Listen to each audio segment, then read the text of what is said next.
இன்று நான் உங்களுக்கு ஒரு பயங்கரமான ஒரு விஷயத்தை செய்தியாய் கொடுக்க போகிறேன். අද දවසේ මම ඔබට ඉතා භයානක කාරණාවක් දෙන්න යනවා. I am going to teach you a very serious matter today. தாவீது ராஜாவை குறித்து தான் கடந்த ஞாயிற்றுக்கிழமையும் படித்தோம். දාවිත් රජතුමා ගැන තමයි ගිය සතියේත් ඉගෙන ගත්තා. We learnt about King David last Sunday. This also pertains to King David. இதுவும் தாவீது சம்பந்தமான ஒரு செய்தி தான்.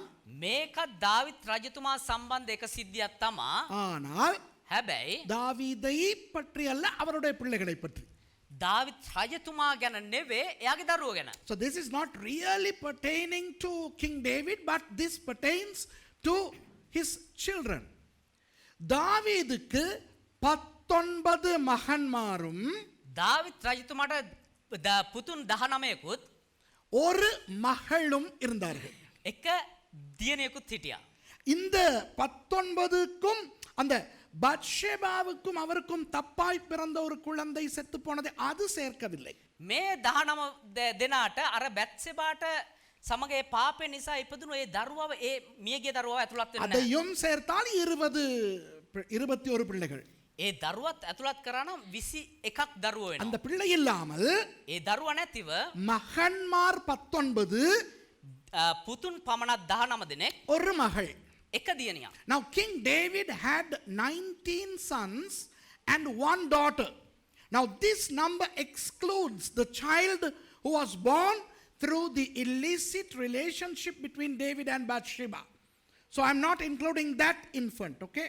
If you include that infant, then the total number of children David had would be 21. So 19 sons and one daughter. இதிலே தாவீது இந்த பிள்ளைகள் எல்லாம் அவருக்கு எப்போ பிறந்தார்கள் தெரியுமா? මේ දරුවෝ හැම කෙනෙක්ම කොයි කාලෙද දාවිත් ඉපදුනේ දන්නවද? தாவீது ராஜாவாகினதற்கு பிறகு. දාවිත් රජතුමා රජ වුණාට පස්සේ. அதாவது இந்த பிள்ளைகள் எல்லாம் ராஜாவின் பிள்ளைகள். ඒ කියන්නේ මේ හැම දරුවෙක්ම රජ කෙනෙක්ගේ දරුවෝ. தாவீது ராஜாவாவதற்கு முன் ஒரு பிள்ளையையும் பெற்கவில்லை. දාවිත් රජතුමා රජ වෙන්න කලින් එක දරුවෙක්වත් ඉපදිලා හිටියේ නැහැ. Every one of those children was born to David after David became a king. Okay? So all the children were children of a king. Okay? அப்போ தாவீது எப்ரோனிலே அரசனானார். ஓகே? එතකොට හෙබ්‍රෝන් වල රජතුමා තමයි දාවිත්. அவர் 7.5 வருஷங்கள் எபிரோனிலே ராஜாவாய் இருந்த பிறகு හෙබ්‍රෝන් වල අවුරුදු 7මාරක් එයා රජ කෙනෙක් විදිහට හිටියට පස්සේ முழு இஸ்ரவேலுக்கும் ராஜாவாக எருசலேமிலே 33 வருஷம் அரசாண்டார். මුළු ඊශ්‍රායල් ජනතාවටම රජ කෙනෙක් විදිහට යෙරුසලමේ එයා රජ කරා අවුරුදු 33. David became the king of Judah in Hebron. And he ruled there for 7.5 years. And then he captured Jerusalem and he ruled over the whole nation of Israel for 33 years. இதிலே அவர் எபிரோனிலே ராஜாவாய் வாழ்ந்த பொழுது මෙතනදිත් එයා හෙබ්‍රෝන් වල රජතුමා විදිහට ඉද්දී அவருக்கு 6 பிள்ளைகள் பிறந்தார்கள். එයාට දරුවෝ 6 දෙනෙක් ඉපදුනා. மற்ற பிள்ளைகள் எல்லாம் அவர் எருசலேமுக்கு வந்த பிறகு பிறந்தவர்கள். ஓகே? අනිත් හැම දරුවෙක්ම එයා යෙරුසලමට ආවට පස්සේ ඉපදුණු දරුවෝ. 6 of David's children were born when David was in Hebron. And all the remaining children were born after he moved to Jerusalem. Okay? இப்போ நான் என்ன பேச போகிறேன் என்றால் දැන් අපි මොනවද කතා කරන්න යන්නේ කියනවා නම් தாவீதுக்கு பிறகு அரசனான மன்னன் யார்? දාවිත්ට පස්සේ ඒ දේශයේ රජතුමා වන්නේ කවුද? Who became the king after King David? Come on, tell me. Solomon. සාලමෝන්. Okay? ஆனால் முறைப்படி யார் ராஜாவாய் வந்திருக்க வேண்டும்? ඒ නමුත් ඒ ක්‍රමය අනුව එහෙම නැත්නම් ඊළඟ රජතුමා විදිහට කවුද පත් වෙන්න ඕනේ? தாவீதினுடைய மூத்த மகன். சரியா? දාවිත් රජතුමාගේ වැඩිමහල් පුතා. Now Solomon succeeded David as king. But according to the norm, the oldest son should have been the king after David. Right? இப்போ நான் உங்களுக்கு 4 பேரை பற்றி பேச போகிறேன். දැන් මම ඔබට 4 දෙනෙක් ගැන කතා කරන්න යනවා. வேறொரு நேரம் அந்த 4 பேரையும் பற்றி தனித்தனியாய் 4 பிரசங்கம் செய்வேன். அது வேறு. වෙන දවසක 4 දෙනා ගැන එක්කෙනා ගැන තනි තනියෙන් දේශනා කරන්න. இன்றைக்கு அந்த 4 பேரையும் பற்றி பொதுவாய் நான் உங்களுக்கு சொல்லிக் கொடுக்க போகிறேன். අද ඒ 4 දෙනා ගැන පොදුවේ කතා කරන්න යනවා. அந்த 4 பேரும் யார் என்றால் ඒ 4 දෙනා කවුද කියනවා නම් தாவீதினுடைய மூத்த மகன், இரண்டாவது மகன், மூன்றாவது மகன், நாலாவது மகன். දාවිත් රජතුමාගේ වැඩිමල් පුතා, දෙවෙනි පුතා, තුන්වෙනි පුතා සහ හතරවෙනි පුතා. Today I am going to talk to you about 4 people. The first 4 sons of David. Another day I will preach about these individuals separately. But today collectively we are going to learn about these 4 kings, 4 sons of David. என்ன நான் உங்களுக்கு சொல்ல போகிறேன் என்றால் මොකද්ද මම ඔබට කියන්න යන්නේ කියනවා නම් ஏன் அந்த 4 பேரும் ராஜாவாகவில்லை? ඇයි ඒ 4 දෙනා රජවරුන් බවට පත් නොවුනේ? உதாரணமாக උදාහරණයක් විදිහට மூத்த மகன் தானே ராஜாவாக இருக்க வேண்டும். වැඩිමහල් පුතාන් රජ වෙන්න ඕනේ. ஏன் அவன் ராஜாவாகவில்லை? அவனுக்கு என்ன நடந்தது? ඇයි එයා රජ වුනේ නැත්තේ? මොනවද එයාට සිද්ධ වුනේ? அல்லது அவன் இல்லை என்றால் இரண்டாவது ஆள், එහෙම නැත්තම් එයා නැති වුණා නම් දෙවෙනි පුතා. அவனும் இல்லை என்றால் மூன்றாவது ஆள், එයාත් නැති වුණා නම් තුන්වෙනි පුතා. அவனும் இல்லை என்றால் நாலாவது ஆள். එයාත් නැති වුණා නම් හතරවෙනි එක්කෙනා. 4 பேர் இல்லை என்றால் 4 දෙනාම රජ වුනේ නැත්තම් அதற்கு பிறகு எவனாவது ஒருவன் ராஜாவாகலாம். ඊට පස්සේ කවුරු හරි එක්කෙනෙකුට රජ වෙන්න පුළුවන්. அந்த எவனாவது ஒருவனில் ஆள் தான் சாலமோன். ஓகே, ඒ කවුරු හරි එක්කෙනෙක්ගේ එක්කෙනා තමයි சாலமோன். ஏன் சாலமோன் ராஜாவானான் என்று நான் கடைசியிலே உங்களுக்கு சொல்லுவேன். ඇයි சாலமோன் රජ වුනේ කියන එක අවසානට ඔබට කියන්න. Now you see, the first son of David should have been the successor of David. Why didn't he become the king? What happened to him? Okay, if he didn't become the king, the second one in line should have become the king. If not, the third. Failing which? The fourth. After the fourth, anybody, any son can become a king. Now, Solomon falls into that any son category. Towards the end of this message, I will explain to you why Solomon became the king. Okay? இப்போ என்ன பார்க்க போகிறோம் என்றால் දැන් මොකද බාන්න යන්නේ කියනවා නම් இந்த முதல் 4 பேரும் මේ පළවෙනි 4 දෙනා ஏன் தாவீதுக்கு பிறகு ராஜாவாகவில்லை? ඇයි දාවිත්ට පස්සේ රජ වුනේ නැත්තේ? என்ன நடந்தது என்று பார்க்க போகிறோம். මොකද්ද සිද්ධ වුනේ කියලා බාන්න So යනවා. today we are going to see why the first 4 sons of David did not become kings. அதிலே இருந்து ඒකේ ඉඳලා எங்களுக்கும் ஏதாவது படிக்க முடியுமா என்று பார்க்க போகிறோம். අපිටත් මොනවා හරි දෙයක් ඉගෙන ගන්න පුළුවන්ද කියලා බලමු. இல்லாவிட்டால் இந்த பிரசங்கத்துக்கு அர்த்தம் இல்லை. இது சரித்திர பாடம் இல்லையே. එහෙම නැත්තම් මේ දේශනාවේ වැඩක් නැහැ නේ. මේක ඉතිහාස පාඩමක් නෙවෙයිනේ. ஆகவே நான் உங்களுக்கு சரித்திரத்தை சொல்லிக் கொடுத்தாலும் ඒ නිසා මම ඔබට ඉතිහාසය ඉගෙනුවත් இதிலே இருந்து கர்த்தர் நமக்கு என்ன பேசுகிறார் என்று பார்க்க வேண்டும். ඒකේ ඉඳලා දෙවියන් වහන්සේ අපිට මොනවද කියන්නේ කියලා බලන්න ඕනේ. So we are going to see if we can learn something from this. Now this is not a history lesson for us to just learn about the reason why those 4 fellows did not become king. The Holy Spirit will convict us of something pertaining to the things that we are going to study today. Ready-யா? ஆயத்தமா? ලෑස්තිද? Okay, சரி. இப்போ 2 Samuel 3வது அதிகாரத்துக்கு திருப்பிக் கொள்வோம். දැන් 2 සාමුවෙල් 3 වෙනි පරිච්ඡේදයට පෙළගමු. அங்கே தான் இந்த சம்பவங்கள் எல்லாம் இருக்கின்றன. ඒකේ තමයි මේ හැම සිද්ධියක්ම තියෙන්නේ. Let's turn to 2 Samuel chapter 3 and let's read verse 2. இரண்டாவது வசனத்தை வாசிப்போம். දෙවෙනි වචන අපි කියමු. දෙවෙනි පදය. ஓகே, ரூத் நீங்க என்ன செய்யணும்? நான் வாசிக்கிறதுகளே தான் வாசிக்கணும். ஓகே, මම කියවන එක ගානට කියවන්න. Right? 2 Samuel chapter 3 verse 2. Okay, 2 Samuel 3ஆம் அதிகாரம் 2வது வசனம். எப்ரோனிலே தாவீதுக்கு பிறந்த குமாரர் 2 සාමුවෙල් 3 දෙවෙනි පදය.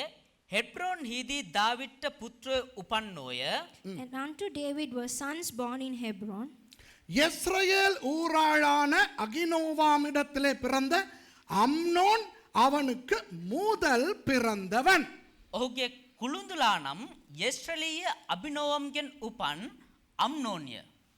And his firstborn was Amnon of Ahinoam the Jezreelitess. தாண்ட பலண்ட யாகி நாம அவருடைய பேரை போடுங்க. Right, Amnon. எல்லாரும் சொல்லுங்க, அம்னோன். හැමෝම කියන්න අම්නෝන්. அம்னோன். அம்மோன் அல்ல, அம்மோன் அல்ல. அம்மோன் புத்திரர், மோவாப் புத்திரர், அது அம்மோன்.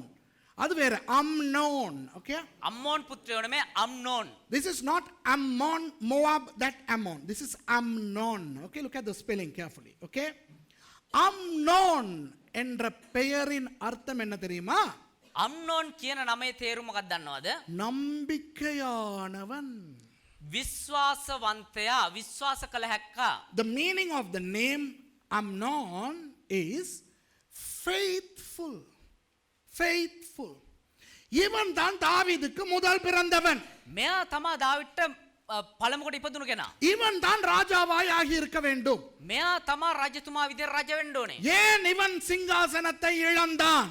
ඇයි මෙයා සිංහාසනය නැති කරගත්තේ? This fellow should have been the king after David. Why did he or how did he lose the throne?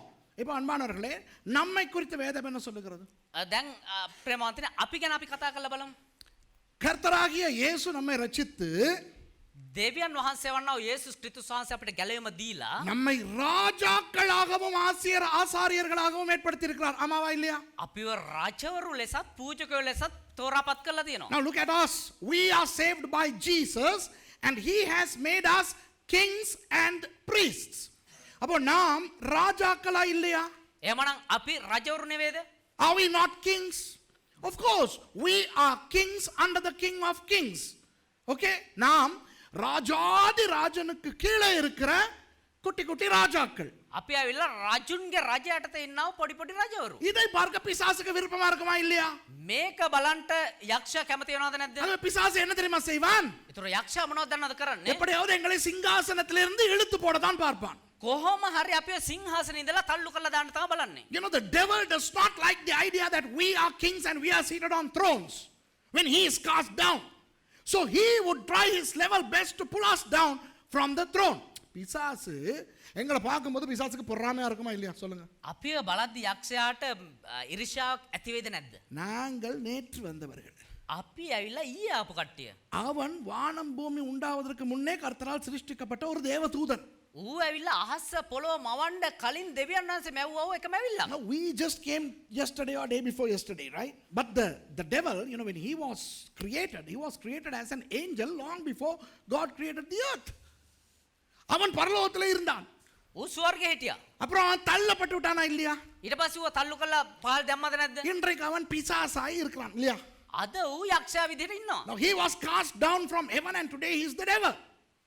ஆனால் எங்களை பாருங்கள், හැබැයි අපිව බලන්න மனிதர்களாய் பிறந்து මනුෂ්‍ය විදිහට ඉපදිලා இன்றைக்கு இயேசுவோடு கூட சிங்காசனத்தில் உட்கார்ந்து இருக்கிறோம் என்றால் பிசாசுக்கு தாங்குமா? අද දවසේ යේසුස් ක්‍රිස්තුස් වහන්සේත් එක්ක සිංහාසන වල ඉඳගෙන ඉන්නවා නම් යක්ෂයාක දරා ගන්න පුළුවන් ද යක්ෂයාට? So look at us, you know, we are humans, but then through Jesus we became kings and we are seated on thrones. So wouldn't the devil be upset that we are seated on thrones? ஆகவே அவன் எப்படியாவது எங்களை சிங்காசனத்திலிருந்து இழுத்து போட பார்ப்பான். ඒ නිසා ඌ බලන්නේ කොහොම හරි අපිව සිංහාසනෙන් ඇදලා බිමට දාන්න. So he will try the level best to pull us away from the throne.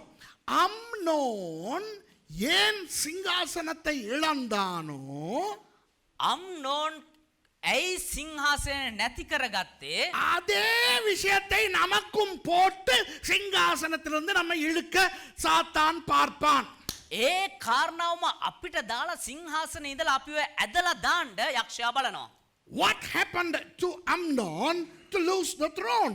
The devil will do the same thing to pull us down from the throne. So let's take heed. கவனமா செவி கொடுப்போம். Okay? අවධානයෙන් අහුම්කන් දෙමු. இப்போ 2 Samuel 13வது அதிகாரத்திலே ஒரு கதை வருகிறது. දැන් 2 සාමුවෙල් 13 වෙනි පරිච්ඡේදයේ කතාවක් එනවා. இந்த அம்னோனுக்கு ஒரு பிரச்சனை வருகிறது. මේ අම්නෝන්ට එක ප්‍රශ්නයක් එනවා. You know, 2 Samuel chapter 13, we see a little story of how Amnon failed or fell. Okay? ஒவ்வொரு வசனமா வாசிப்போமா? වචනේ අපි කියමු පදෙන් පදේ.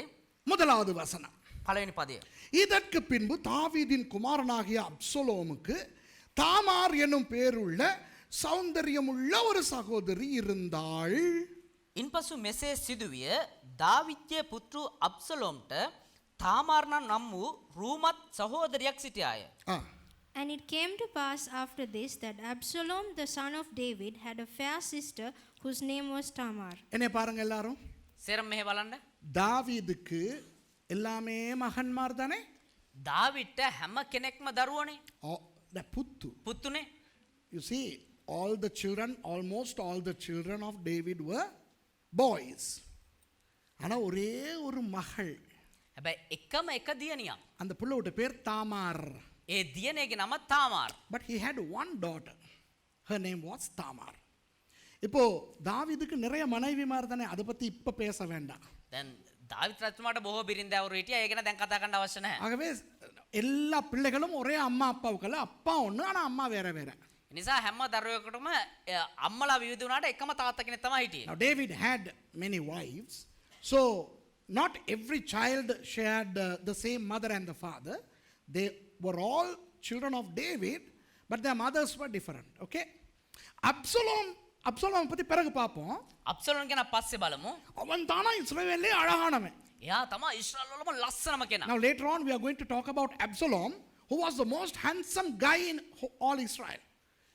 அவனுடைய தங்கச்சினா எவ்வளவு அழகா இருந்திருக்கும்னு யோசிச்சு பாருங்க. එයාගේ නංගි නම් කොච්චර ලස්සනට ඉන්නද කියලා හිතලා බලන්න. Imagine Absalom's sister. So Absalom's mother and father were the mother and father of Tamar. Okay? அப்சலோமின் அம்மா அப்பா ரெண்டு பேரும் தான், தாமாருக்கும் அம்மா அப்பா. அப்ப எவ்வளவு அழகா அந்த புள்ள இருந்திருக்கும். අබ්සලෝම්ගේ අම්මයි තාත්තයි තමයි තාමාර්ගේ අම්මයි තාත්තයි. එහෙනම් තාමාර් කොච්චර ලස්සනට ඉන්නද කියලා හිතලා බලන්න. அப்ப அந்த அம்னோனுக்கு அந்த தாமார் யார்? එතකොට අම්නෝන්ට තාමාර් කවුද? தங்கச்சி. නංගි. ஒரே அப்பா, එකම තාත්තා. அம்மா தான் வித்தியாசம். අම්මා විතරයි වෙනස්. So who was Tamar, the beautiful Tamar to Amnon? Sister. Same father but a different mother. ஆனா அந்த வசனத்துல மிச்சத்தை பாருங்க. හැබැයි වචනේ ඊතර කොටස බලන්න. அவள் மேல் தாவீதின் குமாரன் அம்னோன் மோகம் கொண்டான். දාවිත්ගේ පුත්‍ර අම්නෝන් ඈට පෙම් බැන්දේය. And Amnon, the son of David, loved her. I don't like the English rendering here. Stupid. I hadn't read the English before I came here, but it says loved her, right? In a love. In English, parental love is love, godly love is love, agape is love, eros is love, philios is love. Stupid. The reality is he lusted after this girl. தமிழ்ல அழகா சொல்லுது மோகம் கொண்டான். සිංහලෙන් කියනවා පෙම් බැන්ද කියලා. ඒක හරි නෑ. පෙන් ඕන කෙනෙක් බඳින්න පුළුවන් නේ. නේ පෙන් බැඳලා බඳින්නත් පුළුවන්. බැඳපු එකාට පෙන් බඳින්නත් පුළුවන්. පෙන් බැඳලා බඳින්න නැතුව යන්නත් පුළුවන්. ඒක නෙවෙයි මේක ඒක නෙවෙයි. මේක මොකක්ද දන්නවද? நான் சொல்லவா இது என்ன தெரியுமா? மோகம்னா என்ன? மோகம்னா என்ன? நே ஒருத்திய பார்த்தோன்னு අර එක්කෙනෙක් බැන්දනයම දිවත් එක experience. You know what lust is? இப்போ வந்து ஒரு ஒரு ஒரு அழகான பொம்பளை புள்ளைய பார்த்தோன்னா திடீர்னு අර நான் சொன்னேன் பாஸ்டர் குமாரன் நானும் டிண்டக்கு டிண்டக்கு அதுதான் மோகம். අර ලස්සන කෙල්ලෙක් දැක්කනේ க்ளோஸ் அப் අර පාස්ට් අපිට එක සැරයක් දේශනා කරද්දී කිව්වේ අර පාස්ට් කුමාරගේ කතාව ඩිටක you know கவனிங்க இப்ப பாருங்க. பொதுவாக සාමාන්‍ය විදියට ஒரு ஆணுக்கு பெண் மேல் பெண்ணுக்கு ஆண் மேல் மோகம் வருவது இயற்கை. එක පිරිමියෙකුට ගැහැණු කෙනෙක් පිළිබඳවත් ගැහැණු කෙනෙකුට පිරිමි කෙනෙක් පිළිබඳවත් ප්‍රේමයක් ඇති වීම ආශාවක් ඇති වීම ආශාවක් ඇති වීම සාමාන්‍ය දෙයක්. You know, to be lustfully attracted by the female or a male for boys and girls is natural. அது நிப்பாட்ட முடியாது. ඒක නවත්තන්න බෑ. விளங்குதா? තේරෙනවද? பைபிள் என்ன சொல்லுது தெரியுமா? බයිබලේ මොනවද කියන්නේ? சோதனைக்கு விலகி ஓடுங்கள்னு சொல்லுது. පරීක්ෂාව දැක දුවන්න කියලා කියනවා. சோதனை வரும். පරීක්ෂාවන් එනවා. இப்ப நான் வந்து பாஸ்டர் தான், ரெவரண்ட் தான், டாக்டர் தான், எல்லாம் தான். දැන් දේවදාස ඇවිල්ලා පාස්ටර් තමා රෙවරන්ට් තමා ඩොක්ටර් තමා සේරම இவ்வளவுக்கு கவுன் ஒன்று போட்டுக்கிட்டு ஜிலு ஜிலுன்னு இங்கே கான் காட்டிக்கிட்டு அழகாக ஒன்று வந்தா எனக்கு ஆவி ஆத்மா சரம் இடம் மாறாதா? யோசி அப்பா, உண்மையா யோசி. කවුරු හරි මෙතෙන්ට කොටට ඇඳගෙන මේ පපුවත් එක පෙන්නේන ආවනම් ජිලිචික් ගහන කොහොමද ඒද? I may be a pastor, I am holy and everything, mercy can't help darling, I know what is going to happen to me tonight. என்னைய போட்டு தூக்கி போட்டு மிதிக்க போகுது mercy. ஆனா உண்மையா சொல்றேன், அப்படி வந்தா எனக்கு ஆவி ஆத்மா சரம் இடம் மாறாதா? ඒම ආවනම් එහෙම දේවදාසයාගේ ආත්මේ ප්‍රාණේ ශරීරය එතන මාරු වේද නැද්ද? அப்படி ஒன்று முன்னால வந்து நின்றுக்கிட்டு மேல இருந்து பார்க்கும்போது இங்கெல்லாம் தெரியுதுன்னு வையேன். දැන් එහෙම එක්කෙනෙක් මෙතන ඉන්නවා මෙහෙම බලද්දි කෙලින්ම මේ සේරම පේනවා. அப்ப டக்குனு பாஸ்டர் எனக்கு ஜெபங்க நான் ஆவியில நிறைவேன். එහෙම ඇවිල්ලා පාස්ටර් මට යාඥා කරන්න කිව්වනම් එහෙම ආත්මෙන්ද පිරෙන්නේ? யோசி හිතලා බලන්න. நமக்கும் ஜிங்கு ஜிங்கு ஜிங்குன்னு ஆவி ஆத்மா சர்றேன் இடம் மாறி போகும். பேர் அட்ரஸ் டேட் ஆஃப் பர்த் எல்லாம் மறந்து போகும். අවිඩ ජිංගන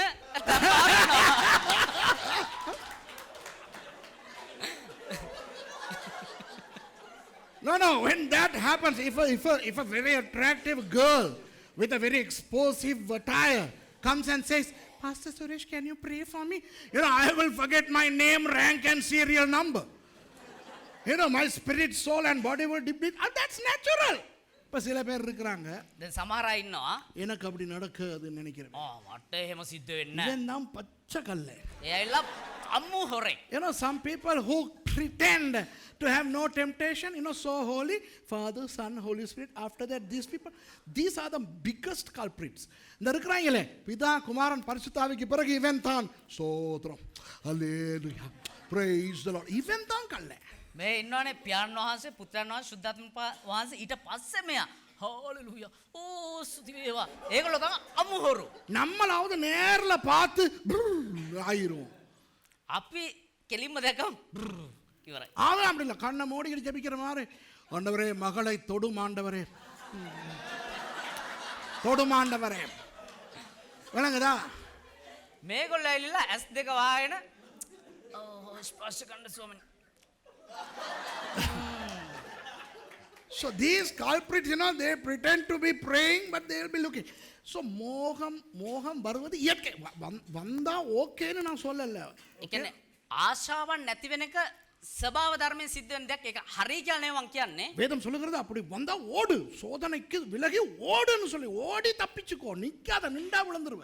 බයිබලයේ කියනවා පරීක්ෂාවන පලා දුවන්න නවතින්න එපා, නැවතුණා නම් මේ වරදට වැටෙනවා කියලා. No, the Bible says, the Bible doesn't say you will not have temptations. You will have temptations, but you have to flee the temptations, okay?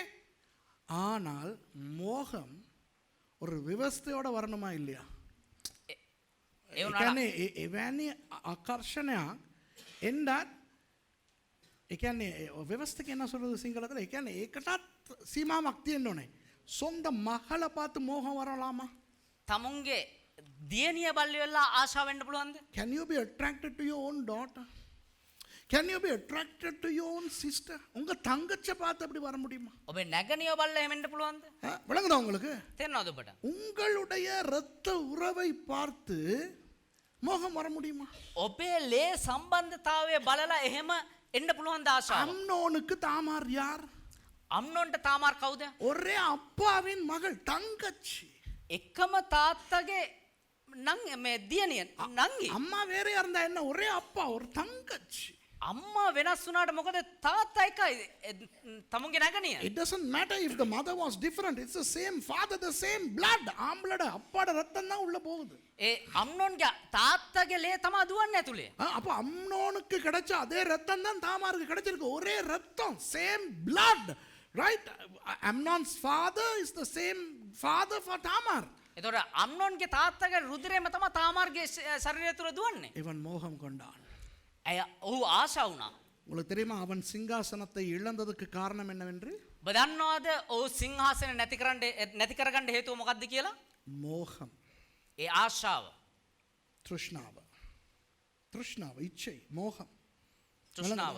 Do you know why he lost the throne?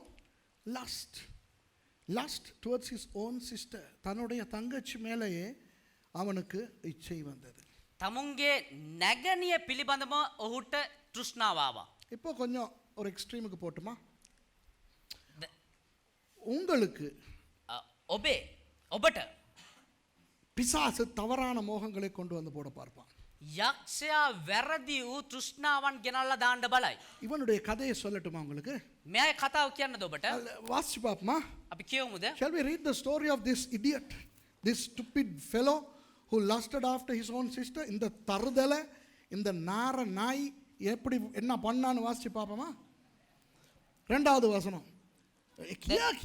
கியாபாங்க මේ ජරා ගඳ ගහන සක්කිලි බල්ලා මොනවද කරේ කියලා බලමුද කියවලා? தன் சகோதரியாகிய தாமார் நிமித்தம் ஏக்கம் கொண்டு வியாதிப்பட்டான். දෙවෙනි පදය අම්නොන් තමාගේ සහෝදරු තාමර් නිසා අසනීප වෙන තරම් කනස්සලුව සිටියේය. என்றது And Amnon was so vexed that he fell sick for his sister Tamar. the fellow was sick because he wanted his sister to have sex. தன்னுடைய தங்கச்சியோட படுக்கணும்ட்டு இவனுக்கு ஏக்கம் வந்து வியாதிப்பட்டுட்டான். என்ற தெய்வம் තමුන්ගේ නැගණියෙක්ක නිදා ගන්න ඕනේ කියන කනස්සල්ලෙන් මෙයා රෝගී වුණාලු. யோசிங்க எப்படி இருக்கும்? හිතලා බලන්න කොහොමද තියෙන්නේ කියලා. எவ்வளவு கேவலமானவன்னு பாருங்க. කොච්චර ජරාසහගත කෙනෙක්ද? ஆ? அப்போ அவள் கன்னியாஸ்தியா இருந்தால் அவளுக்கு பொல்லாப்பு செய்ய அம்னோனுக்கு வருத்தமாய் கண்டது. මක්නිසාද ඇය කන්‍යාවක්ය ඇයට යමක් කරන්නට තමා උගහට බවත් අම්නොන්ට පෙනුනේය. For she was a virgin, and Amnon thought it was hard for him to do anything to her. அம்னோனுக்கு தாவீதினுடைய தமையன் சிமியாவின் குமாரனாகிய யோனதாப் எனும் பேருள்ள ஒரு சிநேகிதன் இருந்தான். அந்த யோனதாப் மகா தந்திரவாதி. கிழிஞ்சுது. නමුත් දාවිද්ගේ සහෝදරය වෙන ශිමේයාගේ පුත්‍ර වූ යෝනාදාබ් නම් වූ මිත්‍රයෙක් අම්නොන්ට සිටියේය. ඌගෙන වෙන නැද්ද? යෝනාදාබ් ඉතා උපාදක්ෂ මනුෂ්‍යයෙක්. And Amnon had a friend whose name was Jonadab, the son of Shimeah, David's brother, and Jonadab was a very subtle man. இப்போ இந்த அம்னோன் நாசமா போனதற்கு காரணம் அவனுடைய இச்சை மாத்திரமல்ல. දැන් මේ අම්නෝන් විනාශ වෙලා යන්න හේතුව එයාගේ මේ ආශාව විතරක් නෙමෙයි. அவனுக்கு ஒரு நண்பன் இருந்தான். එයාට එක යාළුවෙක් හිටියා. அவன் தந்திரவாதி. එයා ඇවිල්ලා උපායෝදන. அந்த நண்பனால தான் இவன் நாசமா போனான். ඒ යාළුවා නිසා තමයි මෙයා විනාශ වෙලා ගියේ. You know, Amnon did not lose the throne just because of the lust he had, but also he had a wrong friend. He had a very subtle friend. And because of the friend, he got destroyed. உங்களுக்கும் இந்த மாதிரி நண்பர்கள் இருந்தா நீங்களும் கிழிஞ்சி. ඔබටත් මේ වගේ යාළුවෙක් හිටියොත් එම ඔබත් ඉවරයි තමයි. If you also have friends like Jonadab, then you will also everything will be killing going to you. Okay? அவன் இவனை பார்த்து ராஜகுமாரனாகிய நீ நாளுக்கு நாள் எதனாலே மச்சான் இப்படி மெலிந்து போகிறாய் எனக்கு சொல்ல மாட்டாயா என்றான். ඔහු රාජපුත්‍රය නුඹ දවසින් දවස මෙසේ කෘෂවන්නේ මක් නිසාද? මට කියන්නේ නැද්දයි ඔහුට කීය. මට කියන්නේ නැත්තේ ඇයි මචං කියලා කිව්වා. මචං කියලා දාපන්. And he said unto him, Why art thou, being the king's son, lean from day to day? Wilt thou not tell me? Tell me மச்சான். ஓகே? அதற்கு அம்னோன் என் சகோதரன் அப்சலோமின் சகோதரியாகிய தாமாரின் மேல் நான் ஆசை வைத்திருக்கிறேன் என்றான். එවිට අම්නෝන් මගේ සහෝදරයන අබ්සලෝම්ගේ සහෝදරියු තාමාට ආලය ඇත්තමේ ඔහුට කීය. And Amnon said unto him, I love Tamar, my brother Absalom's sister. இந்த கேவலமானவன் தன் ஃப்ரெண்டுக்கு என்ன தெரியுமா சொல்றான்? கேட்டுக்கிறங்க. என்னை பாருங்க. මේ ජරා පුද්ගලයා යාළුවාට මොනවද දන්නවද කියලා දෙන්නේ? இங்க பாருடா செம ஃபிகர் ஒன்னு இங்க இருக்குடாங்கறான். யாரை பார்த்து? தங்கச்சியை பார்த்து.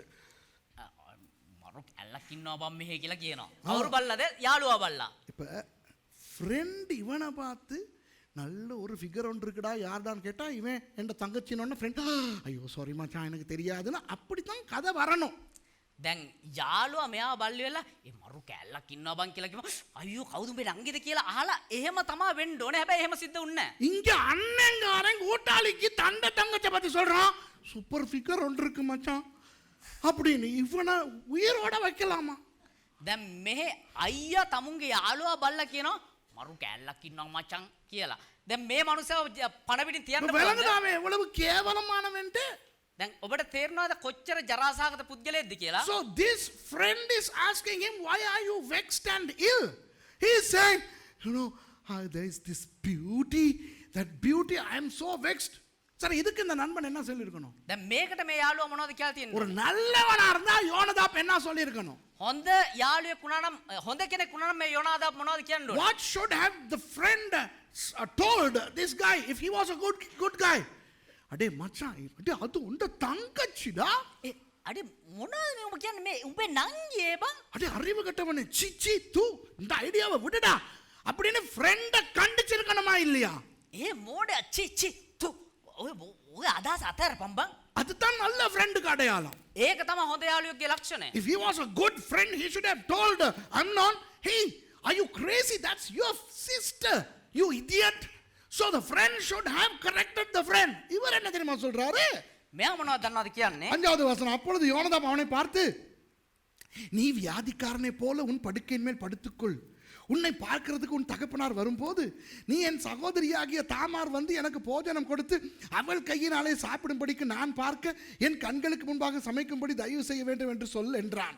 පස්වෙනි පදේ යෝනාදාබ්ද නුඹ ලෙඩින් ඉන්නක් මෙන් නුඹේ යහනේ වැතිරහින්ද නුඹේ පියාණන් නුඹ බලන්ට ආකල ඔහුට කතා කොට මාගේ සහෝදරු තාමා රැවිත් මට කෑම දෙන්නටත් මට පෙනෙන ලෙස මා ඉදිරියේ කෑම පිළියෙල කරන්නටත් ඇගේ අතින් මට ඒ කවන්ටත් අවසර දුන මැනවයි ඔහුට කියන්නේ කීවේය.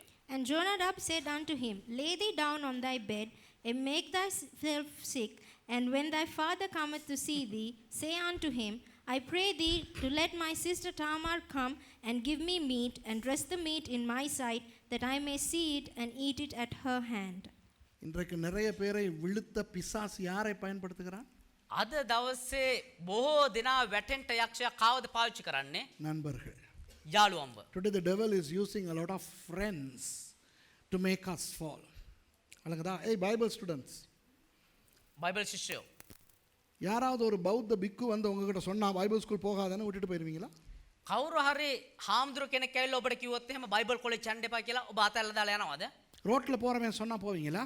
පාර යන කෙනෙක් කිව්වොත් යනවද? ஆனால் லீவுக்கு போகும்போது ஃப்ரெண்ட் ஒருத்தன் ஐடியா கொடுத்தான்னா ஆமா மச்சான்னு கேட்டுட்டு போயிருவீங்க. எத்தனை பேர் அப்படி தான் போயிருக்காங்க? හැබැයි නිවාඩුවට ගෙදර ගියන් පස්සේ යාළුවෙක් මොකක් හරි අදහසක් දුන්නා නම් බයිබල් විද්‍යාලය අතරලා යයි. එහෙම තමයි ගොඩක් අය කරේ. You know, the Bible college students, you know, if a Buddhist monk comes and tells you don't go to Bible college, you will not quit. If a normal person comes and tells you don't go, you will not listen. But if you go on vacation and if your friend, if your buddy tells you, then you will take on board, right? That's natural. So the devil used that. இயற்கையாக நண்பர் சொல்கிறத கேட்போம்.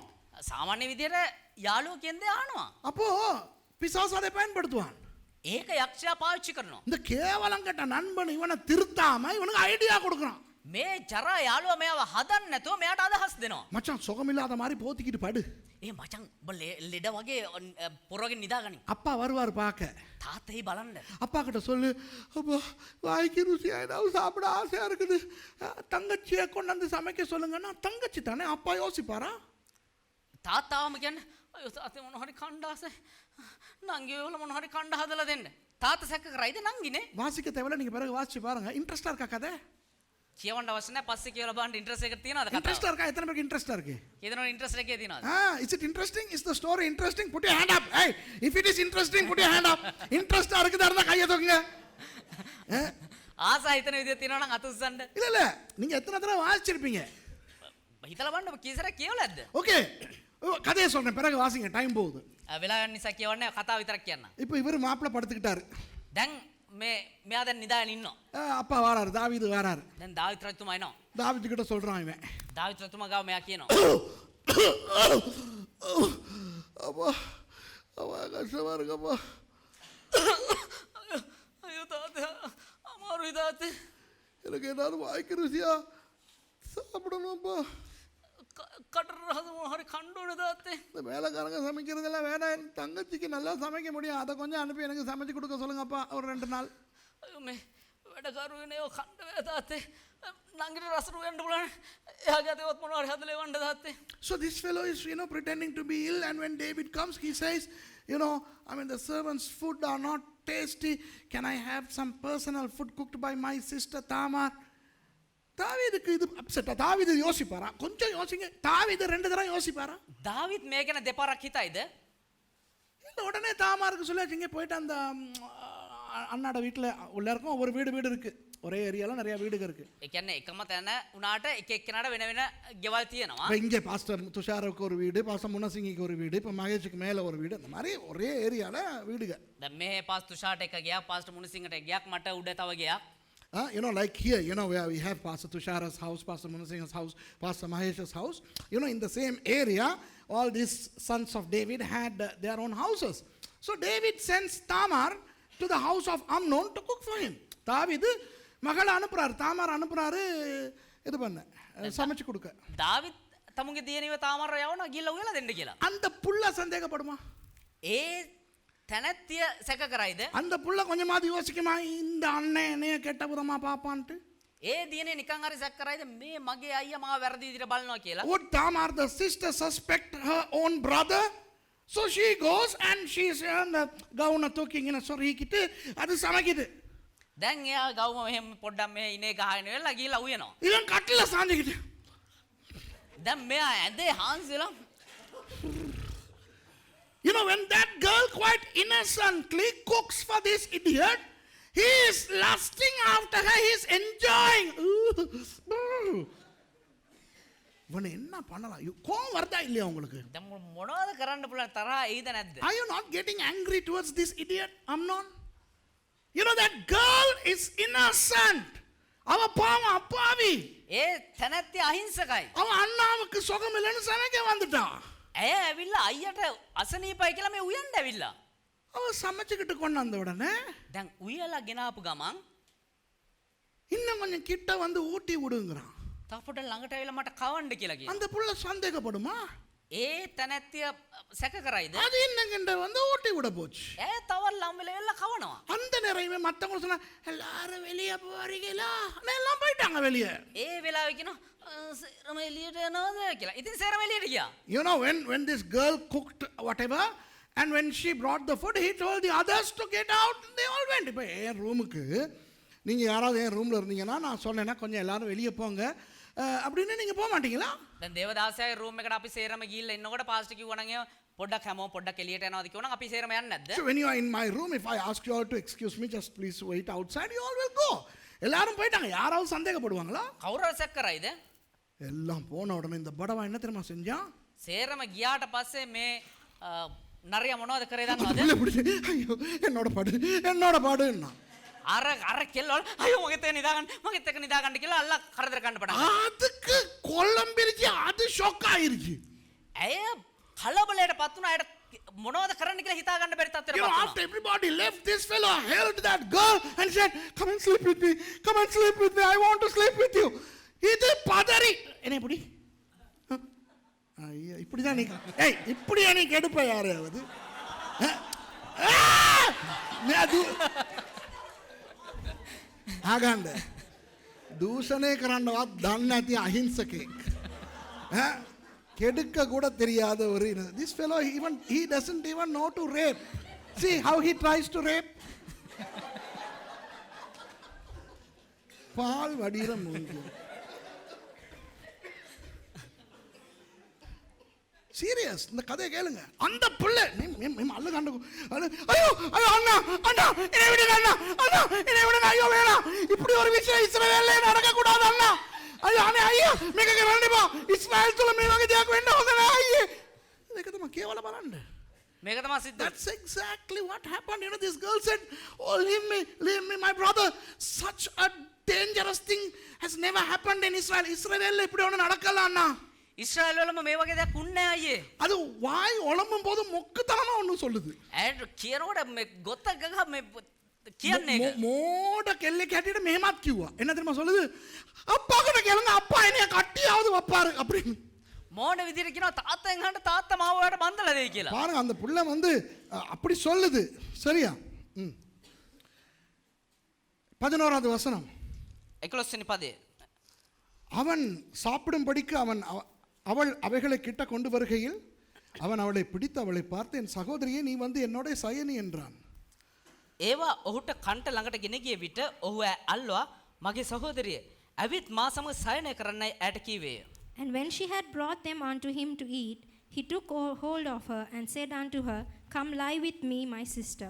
அதற்கு அவள் வேண்டாம் வேண்டாம் என் சகோதரனை என்னை அவமானப்படுத்தாதே இஸ்ரவேலிலே இப்படி செய்யத்தகாது இப்படிப்பட்ட மத்திகேடான காரியத்தை செய்ய வேண்டாம். එවිට මගේ සහෝදරේ එසේ නොවේවා මට අවනම්බු නොකරන්න. ඊශ්‍රායෙලේ එබඳු දෙයක් කරන්නට යුතු නැත. මේ නින්දිතකම නොකරන්න.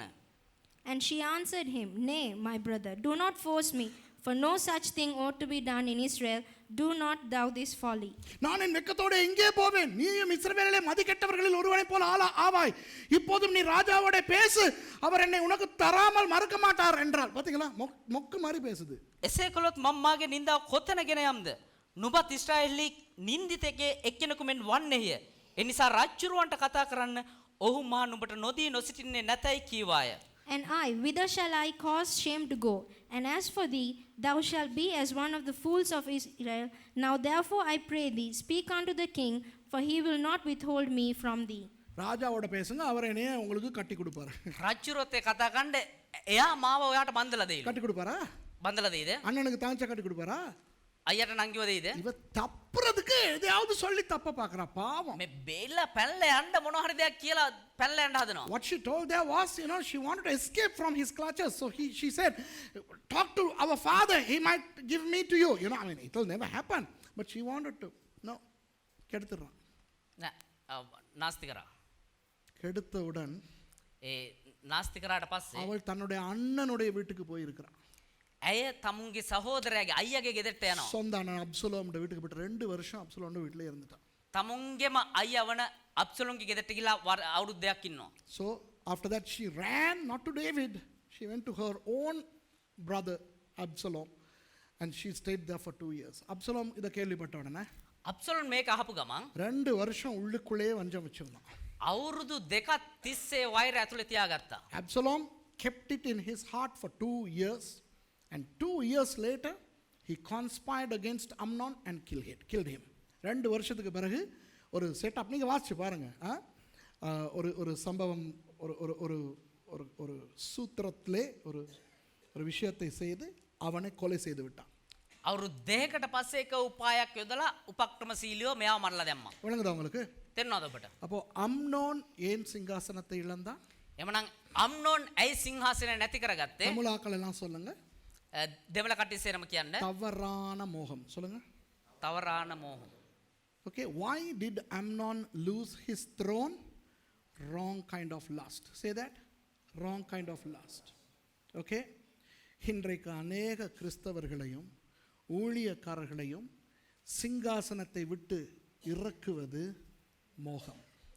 අද බොහෝ කිතුනුවනුත් බොහෝ සේවකෙනුත් සිංහාසනය නැති කරගන්න හේතුව මේ ආශාව එහෙම නැත්නම් තෘෂ්ණාව.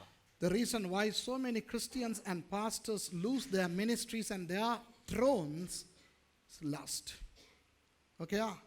விசேஷமா இங்க இருக்கிற பாஸ்டர்ஸ் ஆக போறவங்க ஊழியக்காரங்களுக்கு ஒன்று சொல்றேன். විශේෂයෙන්ම මෙතන ඉන්නා වූ දේවදාසීන්ටත් ඒ වගේම සේවකයන් ලෙස සේවය කරන අයටත් කියන්න. பொம்பளைகளை தடவுறது, ගැහැණු අයව ස්පර්ශ කරන එක, பொம்பளைகளுக்கு கை வச்சு ஜெபிக்கிறது, ගැහැණු අයට අත තියලා යාච්චා කරන එක, பொம்பளைகளுக்கு கட்டி பிடிச்சி பிரைஸ் தி லார்ட் சிஸ்டர் சொல்றது, කාන්තාවන් බදාගෙන ප්‍රේස් ලෝඩ් සිස්ටර් කියන එක, இதெல்லாம் ஆபத்தானவை.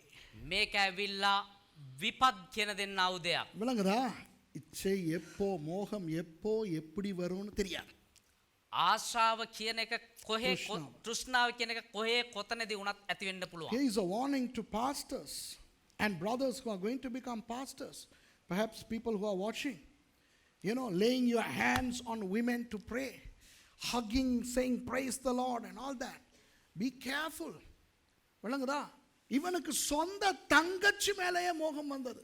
මෙයාට තමුන්ගේම නැගණිය පිළිබඳ මේ තෘෂ්ණාව ආවා. உங்களுக்கு தெரியுமா இன்றைக்கு எத்தனை உலகத்திலே இது பயங்கரமா இருக்குது. இன்றைக்கு இருக்குது. අද දවසේ ලෝකයේ වෙද්දී මේක භයානක විදිහට තියෙනවා. Even today we find incestuous relationships abounding. Okay? தங்கச்சி உண்மையாவே தங்கச்சி மாற கெடுக்கிற அண்ணன்மார் இருக்கிறாங்க. ඇත්තටම තමුන්ගේම නැගණිය විනාශ කරන කට්ටිය ඕන තරම් ඉන්නවා. விளங்குதா? තේරෙනවද? ஆகவே தயவு செய்து இந்த தங்கச்சி, சித்தி, அக்கா, மாமி, மருமக, மக இந்த விளையாட்டு போடாதீங்க. ඒ නිසා කරුණා කරලා මේ නංගි පුංචි ලොකු අම්මා නැන්දා ඔය කතා සේරම අතල්ලා දාන්න. இந்த விஷயத்திலே நான் சொல்லுவேன், அநேகமாக பெண்கள் பாவம். මේ කාරණාදී මං කියන්නම් බොහෝ වෙලාවට කාන්තාවන් පව්. On this issue, as a psychologist and a pastor, I'm telling you, girls are usually innocent. I'll tell you, the girls are naive. பொம்பளைக்கு வந்து இளிச்ச வாய்க்க மாதிரி. ගැනල්ල කට කැඩිච්ච කට්ටිය. නෑ ඒ කට කැඩිච්ච නෙවෙයි. බොලඳයි. விளங்குதா? இப்போ ஒரு நல்ல ஆராதனை நடந்துகிட்டு இருக்குது. දැන් හොඳ නමස්කාරය සිද්ධ වෙගෙන යනවා. அந்த நேரத்துல சிஸ்டர் நான் உங்ககிட்ட மன்னிப்பு கேட்கணும்னு ஒரு பொம்பளை புள்ளகிட்ட போய் பாருங்க. ஒரு ஆம்பளை ඒ වෙලාවට එක පිරිමික් සිස්ටර් මං ඔයාගෙන් සමාව ගන්න ඕන කියලා කෙනෙක් ගිහලා බලන්න. இப்ப நான் தான் பொம்பளை புள்ளையா. දැන් දේවදාසයා තමා ගැහණු කෙනා. இப்போ நாங்கள் ஆராதிச்சுக்கிட்டு இருக்கிறோம். දැන් මේව නමස්කාර කරගෙන ඉන්නවා. நல்ல பிரைஸ் போய்கிட்டு இருக்குது. හොඳට නමස්කාර යනවා. இப்போ இந்த ஆம்பளை வந்து எனக்கிட்ட ஓடி வராரு. දැන් මේ පිරිමි කෙනා දුවන් එනවා. வந்து என்னைய டக்குன்னு தட்டி சிஸ்டர் நான் உங்களுக்கு மன்னிப்பு கேட்கணும்னு கேளுங்களேன். අයියෝ සිස්ටර් මට වගේ සමාව ගන්න ඕනේ. பரவாயில்ல பாஸ்டர். பாத்தீங்களா இதுதான் பொம்பளை புள்ள. விளங்குதா? ගෑනු ළමයි කොහොමද දන්නවද? එහෙම ආපුවම හිතන්නේ පතන්නේ බදා ගන්නවා. කෙල්ලෝ කියන්නේ බොළඳ જાතිය. පෙංගල් වන්ද මොක්ක. Look, the girls are naive. Girls, don't get upset with me. பொம்பளை பிள்ளைங்க என்னோட அப்செட் ஆகாதீங்க. ගැහණු පාර්ශවය මේකෙන් මේ කන මේ දුකටපත් වෙන්න එපා. பைபிள் சொல்லுது பலவீனமான பாண்டம்னு. බයිබලයේ කියනවා දුර්වල භාජනයක් කියලා. இதை தான் ஆம்பளைங்க பயன்படுத்திக்கிறாங்க.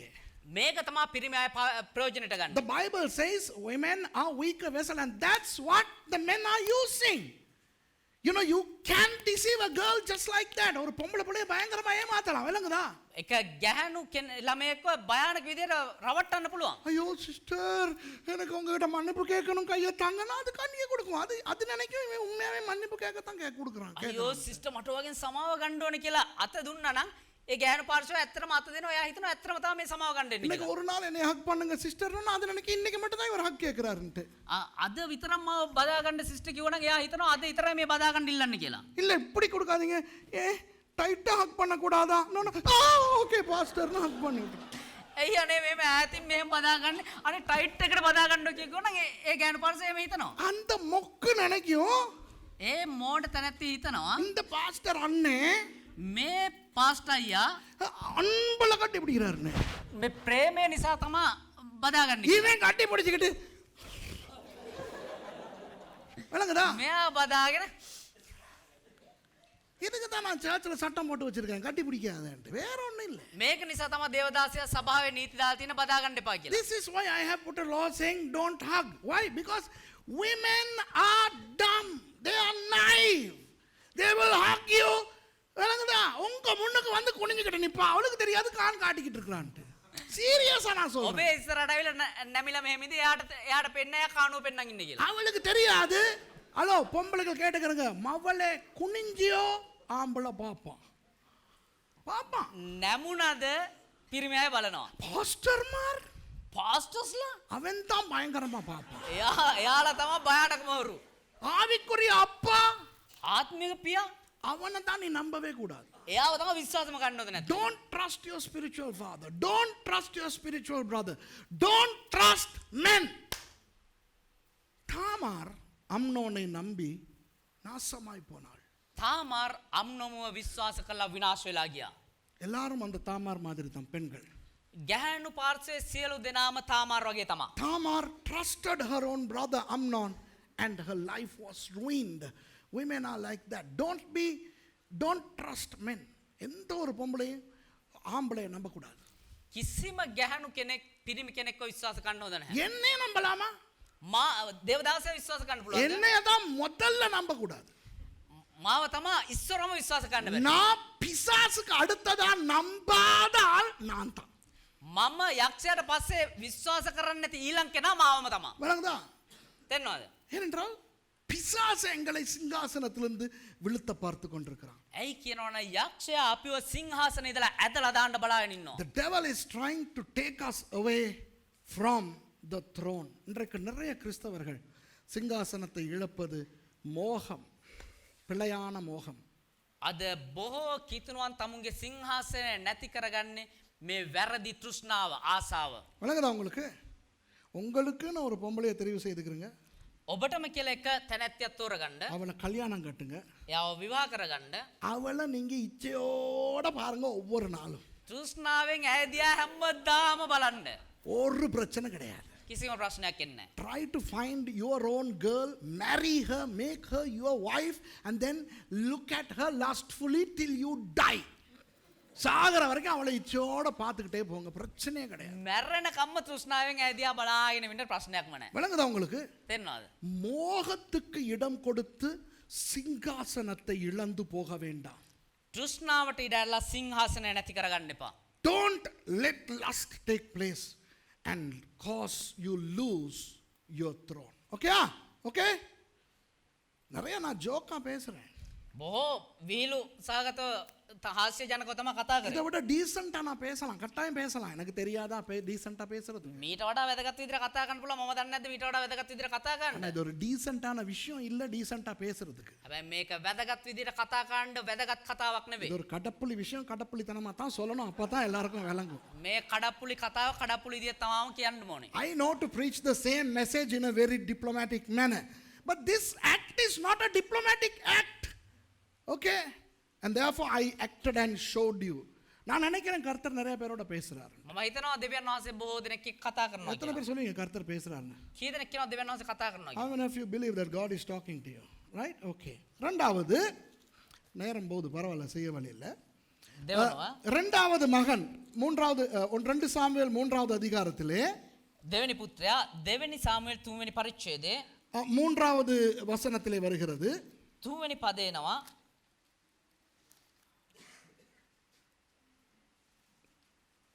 நாபாலின் மனைவியாயிருந்த கர்மேல் 3வது வசனம், ஊராளான அபிகாயிலிடத்தில் பிறந்த கீலேயாப் அவனுடைய 2ஆம் குமாரன். ඔහුගේ දෙවෙනියා කර්මෙලිය නාබාල්ගේ භාර්යාව සිටියා වූ අබිගායකින් උපන් කිලයාබ්ය. And his second Kileab of Abigail, the wife of Nabal the Carmelite. Okay, now this second fellow Kileab also has another name. 1 Chronicles chapter 21. He had another name called Daniel. இந்த ஆளுக்கு இன்னொரு பேர் உண்டு, தானியேல். මේ පුද්ගලයාට තව එක නමක් තියෙනවා දානියෙල් කියලා. 1 நாளாகமம் 21வது அதிகாரத்திலே இதே சம்பவத்தை வாசித்தால் தானியேல் என்று வரும். ஓகே, ஒரே ஆள் தான்.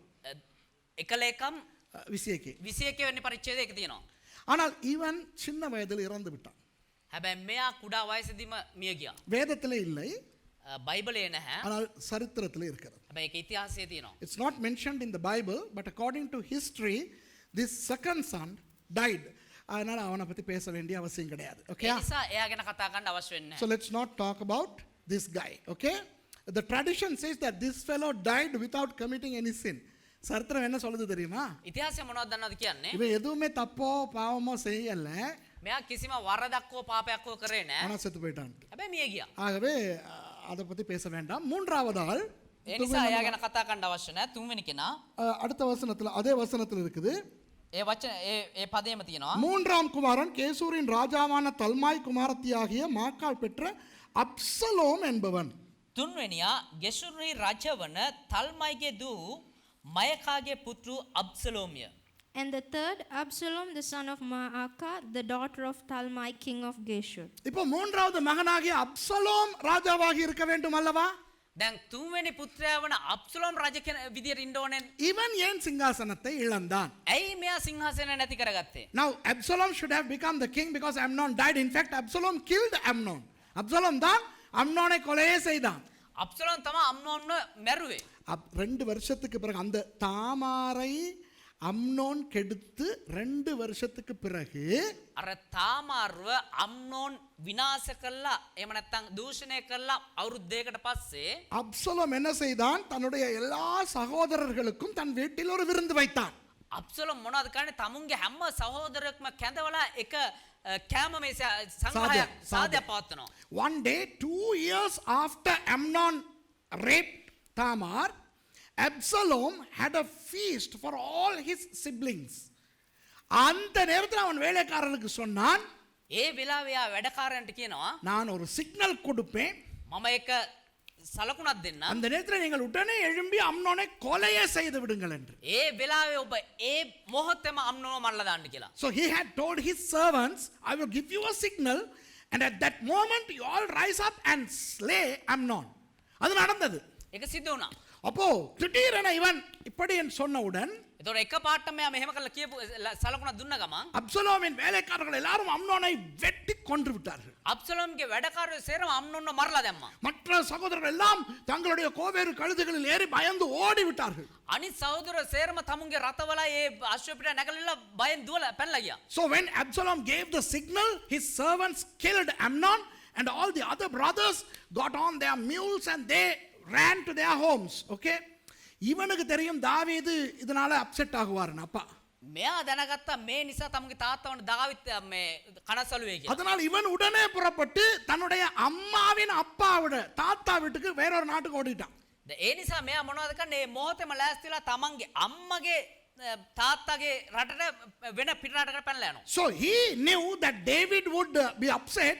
So Absalom fled to his maternal grandfather where he stayed for 3 years. 3 வருஷம் அங்கே இருந்தான். අවුරුදු 3ක් එහෙ හිටියා. 3 வருஷங்களுக்கு பிறகு අවුරුදු 3කට පස්සේ அவன் மறுபடி வருகிறான். එයා ආපහු එනවා. வந்து தாவீதோடு சமாதானமாகி விடுகிறான். ஓகேயா? දැන් ඇවිල්ලා දාවිත් එක්ක සමාදාන වෙලා ඉන්නවා. So 3 years later he comes and David forgives him and he lives in Jerusalem. Jerusalemல வாழ்றான். දැන් ජෙරුසලම් වල ජීවත් වෙනවා. இப்போ 14:25 வாசிப்போம். 2 சாமுவேல் 14:25. දැන් 2 சாமுவேல் 14:25 වෙනි පදේ කියමු. 2 Samuel 14:25 இஸ்ரவேலர் அனைவருக்குள்ளும் அப்சலோமை போல் சௌந்தரியம் உள்ளவனும் மெச்சிக்கொள்ளப்பட்டவனும் இல்லை, உள்ளங்கால் தொடங்கி உச்சந்தலை மட்டும் அவனில் ஒரு பழுதும் இல்லாதிருந்தது. வாவ்! අබ්සලෝන් මෙන් රූප ස්වභාවගෙන ප්‍රශංසා කටයුතු කෙනෙක් මුළු ඊශ්‍රායලී සිටියේ නැත. පතුල පටන් හිස් මුදුන දක්වා ඔහුට කිසි කැලලක් නොවිය. But in all Israel there was none to be so much praised as Absalom for his beauty. From the sole of his feet even to the crown of his head there was no blemish in him. அழகானவன், ඉතා අලංකාර වූ කෙනෙක්, நல்ல உயரமானவன், හොඳ උස කෙනෙක්, சிவந்த நிறமுள்ளவன், ඒ වගේම පැහැපත් කෙනෙක්, ராஜாவினுடைய மகன். රජ කෙනෙක්ගේ පුතෙක්. அவன் ஒரு பழுதும் இல்லாதவன். விளங்குதா? කිසිම කැල්ලක් නැති කෙනෙක් යා. ஆகவே அவன் தான் அடுத்த ராஜாவாய் இருக்க வேண்டும். ඒ නිසා ඊළඟ රජ වෙලා ඉන්න ඕනේ යා තමා. Handsome guy, tall guy, no blemish. His hair was, it weighed 200 shekels. Once a year he took a haircut and the hair was 200 shekels. அதாவது ஒரு வருஷத்துக்கு ஒரு கதா முடி வெட்டுவான். එක අවුරුද්දකට පස්සේ තමාලු ඒ අවුරුද්දෙන් අවුරුද්දට කොණ්ඩේ කපන්නේ. அந்த முடியை நிறுத்து பார்த்தா 200 ஷேக்கல் வருமாம். ඒ කොණ්ඩේ මැල්ල බැලුවනම් ஷெකல் 200 අල්ලු. தலைமயிர் ஆமா 200 ஷேக்கலா இருக்கும். அப்பா அவ்வளவு பெரிய ஆள். ஓகேயா? එච්චර ලොකු විශාල මේ වැදගත් කෙනෙක්. ஆனால் அவன் என்ன தவறு செய்தான் என்று பார்ப்போமா? හැබැයි එයා මොනවද කරපු වැරද්ද කියලා බලමුද? 2 சாமுவேல் 15ஆம் அதிகாரத்திலே 2 சாமுவேல் 15 වෙනි පදේ 1 வாசிப்போம். එකේ ඉඳලා කියමු. Let's read 2 Samuel chapter 15 verse 1 onwards. இதற்கு பின்பு அப்சலோம் ரதங்களையும் குதிரைகளையும் தனக்கு முன்பாக ஓட 50 சேவகரையும் சம்பாதித்தான். ඉන්පසු අබ්සලෝම් රථයක්ද අශ්වයන්ද තමාට පේටුවෙන් දුවන්ට මනුෂ්‍යයන් 50 දෙනෙක්ද පිළියෙල කරගත්තේය. And it came to pass after this that Absalom prepared him chariots and horses and 50 men to run before him. அது கூட பரவாயில்லைன்னு வைங்களே. ඒකත් කමක් නැහැ කියලා හිතන්නකෝ. Let's say it's okay, but look at the next verse. அடுத்த வசனத்தை பாருங்க. හැබැයි ඊළඟ වචනේ බලන්න. மேலும் அப்சலோம் காலைதோறும் எழுந்திருந்து பட்டணத்து வாசலுக்கு போகிற வழி ஓரத்திலே நின்று கொண்டு எவனாகிலும் தனக்கு இருக்கிற வழக்கு முகாந்திரமாய் ராஜாவினிடத்தில் நியாயத்துக்காக போகும்போது அவனை அழைத்து நீ எந்த ஊரான் என்று கேட்பான். அவன் உமது அடியான் இஸ்ரவேல் கோத்திரங்களில் ஒன்றுக்கடுத்து இன்ன ஊரான் என்பான். තවද අබ්සලෝම් අලියම නැගිට දොට්ටුවට යන මාර්ගයේ අයිනේ සිට විනිශ්චය පිණිස රජු වෙතට පැමිණීමට නඩුවක් ඇති එකිනෙකාට අඬගසා නුඹ මොන නුවරට අයිතිදැයි ඇසිය. ඔහුද ඔබගේ මෙහෙකරුවා ඉස්රායල් ගෝත්‍රයකට අයිතියයි කීවේය. And Absalom rose up early and stood beside the way of the gate. And it was so that when any man that had a controversy came to the king for judgment, then Absalom called out unto him and said, Of what city art thou? And he said, Thy servant is of one of the tribes of Israel. இங்கே பிறகு வாசிப்போம். நீங்க வாசிச்சு பார்த்துக்கலாம், கதையை சொல்றேன். පස්සේ ඔබ කියවලා බලන්න කතාව කියන්නම්. ஈவன் எருசலேமிலே ராஜாவின் அரண்மனைக்கு ஜனங்கள் போகிற வழியிலே உட்கார்ந்து கொள்வான். දැන් මෙයා මොනවද කරන්නේ? රජතුමාගේ මාලිගාවට මිනිස්සු යන්නේ දොරටුව ගාව ඉඳගෙන ඉන්නවා. He sits on the way to the palace. இப்போ ராஜாவை பார்க்கிறதுக்கு ஜனங்க போகும்போது யார் உட்கார்ந்திருக்கா? දැන් රජතුමාව බලන්න මිනිස්සු යද්දි කවුද ඉඳගෙන ඉන්නේ? ராஜாவின் மகன். රජතුමාගේ පුත්‍රයා. சும்மாவே அவன் அழகு. නිකම්ම එයා ලස්සනයි. அப்ப அவன் கேட்பான், எங்க போறீங்க? දැන් එයා අහනවා කොහෙද යන්නේ? நீங்க எங்க இருந்து வரீங்க? කොහෙන්ද දෙන්නේ? அப்ப இளவரசர் கேட்கிறார் என்ற உடனே அவங்க சொல்லுவாங்க, என் பேர் வந்து இன்ன பேர், நான் இங்க இருந்து வாரேன் அப்படின்னு. அப்ப ஏன் போறீங்க? දැන් ස්වාමියා අහපු ගමන් මෙයා ඇවිල්ලා මම මෙහෙ ඉඳන් ඉන්නේ මගේ නම මේක තමයි කියලා විස්තර කියනවා. ஒரு பிரச்சனையை பேசுறதுக்கு ராஜா கிட்ட போறோம். මේ පොඩි ප්‍රශ්නයක් කතා කරගන්න රජතුමා ගාවට යනවා. அப்ப இவன் சொல்லுவான், தம்பி ஐயா ராஜா இதுக்கெல்லாம் பதில் சொல்ல மாட்டேன், என்கிட்ட சொல்லுங்க பிரச்சனை, நான் தீர்த்து வைக்கிறேன். එතොර මෙයා කියනවා අයියෝ රාජ්‍යතුමා ගාවට ඔය ප්‍රශ්න ගෙනිලා වැඩක් නැහැ, මං ගාව ප්‍රශ්න කියන්න මම දෙන්න උත්තරේ කියලා. So when they are greeted by this fellow, he asks them, why would you want to go? Then they say, we have something, we have a complaint to make to the king. So Absalom would say, no, tell it to me. There is no time for the king and there is nobody to take care of your matters there. You tell me. அப்போ அவர்கள் அப்படியா, அப்போ உங்களை வணங்குறோன்னு சொன்ன உடனே என்ன தெரியுமா செய்வான்? එතකොට එහෙමද කියලා යාව නමස්කාර කරනකොට இவன் எழும்பி வந்து அவங்கள கட்டி பிடிச்சி அவங்களோட கையை எடுத்து அப்படின்னு முத்தம் கொடுப்பான் அப்சலோம். මෙයා මොනවද කරන්නේ? ටක් ගාලා නැගිටලා ඇවිල්ලා යාව බදාගෙන යාගේ අතට මේ හාදුවක් දෙනවා. ஒரு சாதாரண குடிமகனுக்கு ஒரு இளவரசன் எழும்பி வந்து தன்னை கட்டிப்பிடிச்சு தன் கைக்கு முத்தம் கொடுக்கும்போது எப்படி இருக்கும்? ஐயோ! දැන් සාමාන්‍ය මිනිස්සුෙකුට මේ වගේ රජ කුමාරයා තමුන්ගේ ස්වාමියා ඇවිල්ලා බදාගෙන අතට හාදුවක් දෙද්දි කොහොම තියෙයිද? So imagine, when they bow to Absalom, Absalom would get up, give them a hug, and he would kiss their hand, and they would be flabbergasted. My goodness, the prince is hugging me, the prince is kissing my hand. ஐயோ, இளவரசர் என்னை கட்டி பிடிக்கிறார். யோசிங்க எப்படி இருக்கும்? අයියෝ මේ රජතුමා කුමාරයා ස්වාමියා මාව බදා ගන්න කොහොම තියෙද හිතලා බලන්න. ஐயோ, இளவரசரே நான் வேர்த்து விறுவிறுத்து வந்திருக்கிறேன். අයියෝ ස්වාමිනේ මම මේ දාඩිය පෙරාගෙන ඇවිල්ලා ඉන්නේ. பரவாயில்ல ஐயா. අයියෝ කමන්නේ எப்படி இருக்கும்? කොහොම තියෙද? இவன் என்ன செய்தான் சொல்லவா? මෙයා මොනවද කරේ කියන්නද? குறுக்கு வழியில் ஜனங்களினுடைய இருதயங்களை களவாடி கொண்டான்.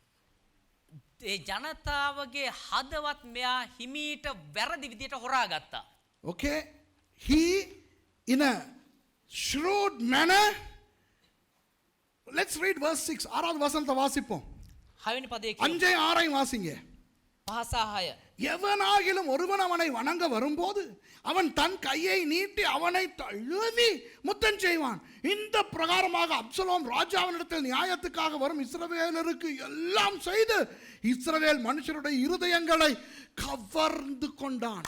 යමෙක් ඔහුට වඳින්ට ලන් වූ කල ඔහු තමාගේ අත දිගු කොට ඔහු අල්වා සිඹ ගත්තේය.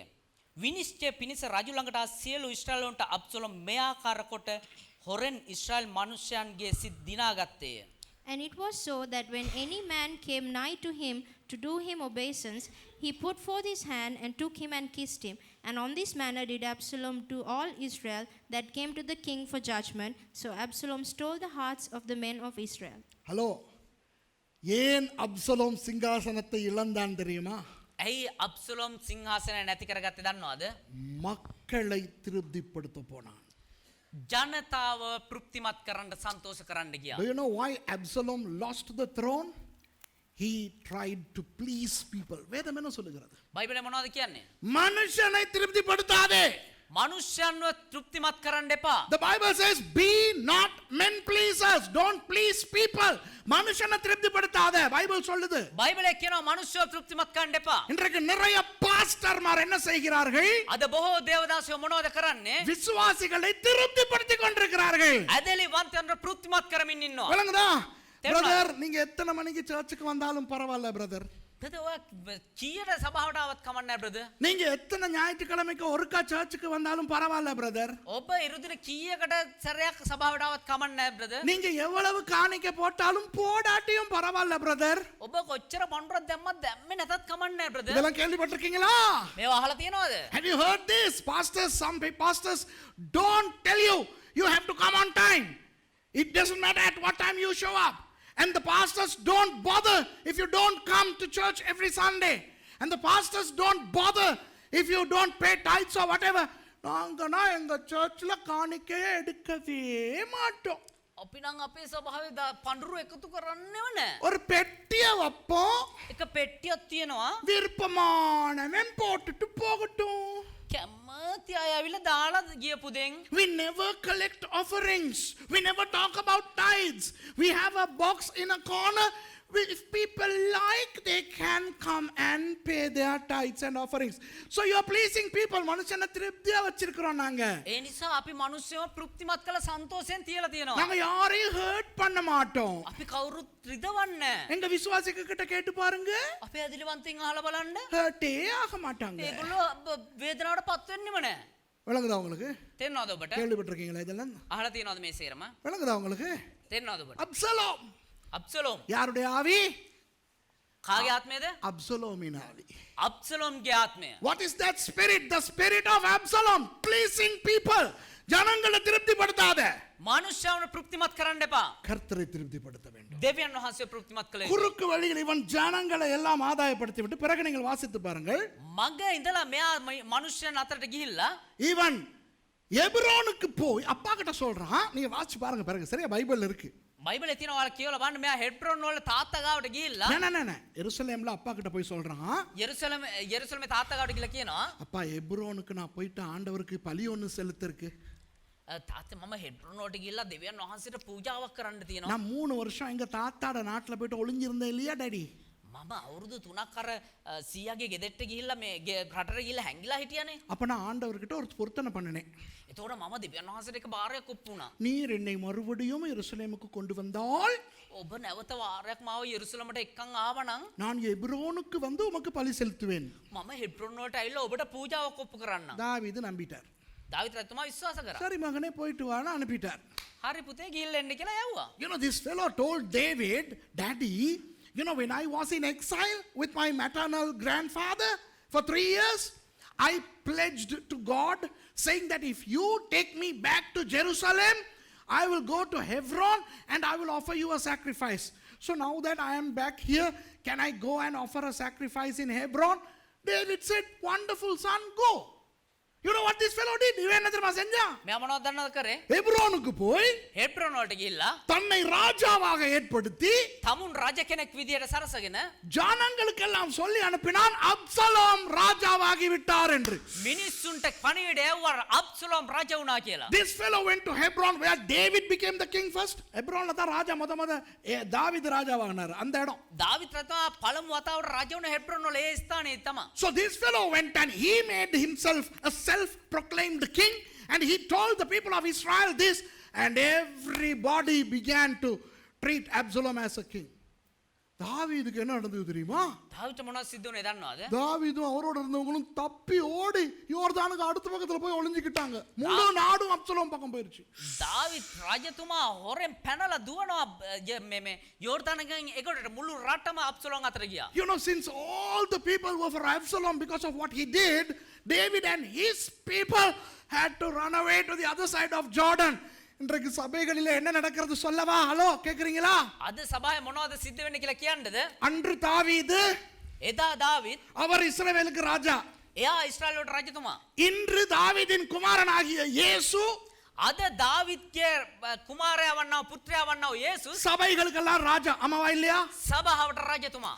Then David was the king, the head of Israel. Today the son of David, Jesus, is the head, the king of the church. Pastor என்ன தெரியுமா செய்றான்? පාස්ටර්ස් මොනවද කරන්නේ දන්නවද? இயேசு சொல்றபடி ஜனங்களுக்கு சொல்லாம, යේසුස් වහන්සේ කියන විදිහට මිනිස්සුන්ට කතා නොකර, ஏன்னா இயேசு சொல்றபடி சபைக்கு சொன்னா சபைக்கு வலிக்கும். ඒ කියනවනේ යේසුස් කියන විදිහට කිව්වොත් එම සභාවට රිදෙනවා. ஈவன் ஜனங்களுக்கு பிரியமானபடி செஞ்சு මෙයා මිනිස්සුන්ට සන්තෝෂ මිනිස්සු කැමති විදිහට කරලා பாஸ்டர் சபையினுடைய தலையாயிட்டான். දේවදාසයා සභාවේ හිස වෙලා இயேசு சபையை விட்டு புறப்பட்டு போயிட்டார். යේසුස් වහන්සේ සභාව අතහැරලා ගිහිල්ලා. Spirit of Absalom.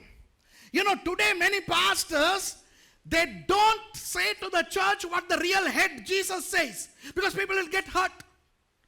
But they want to please the people and be in good books.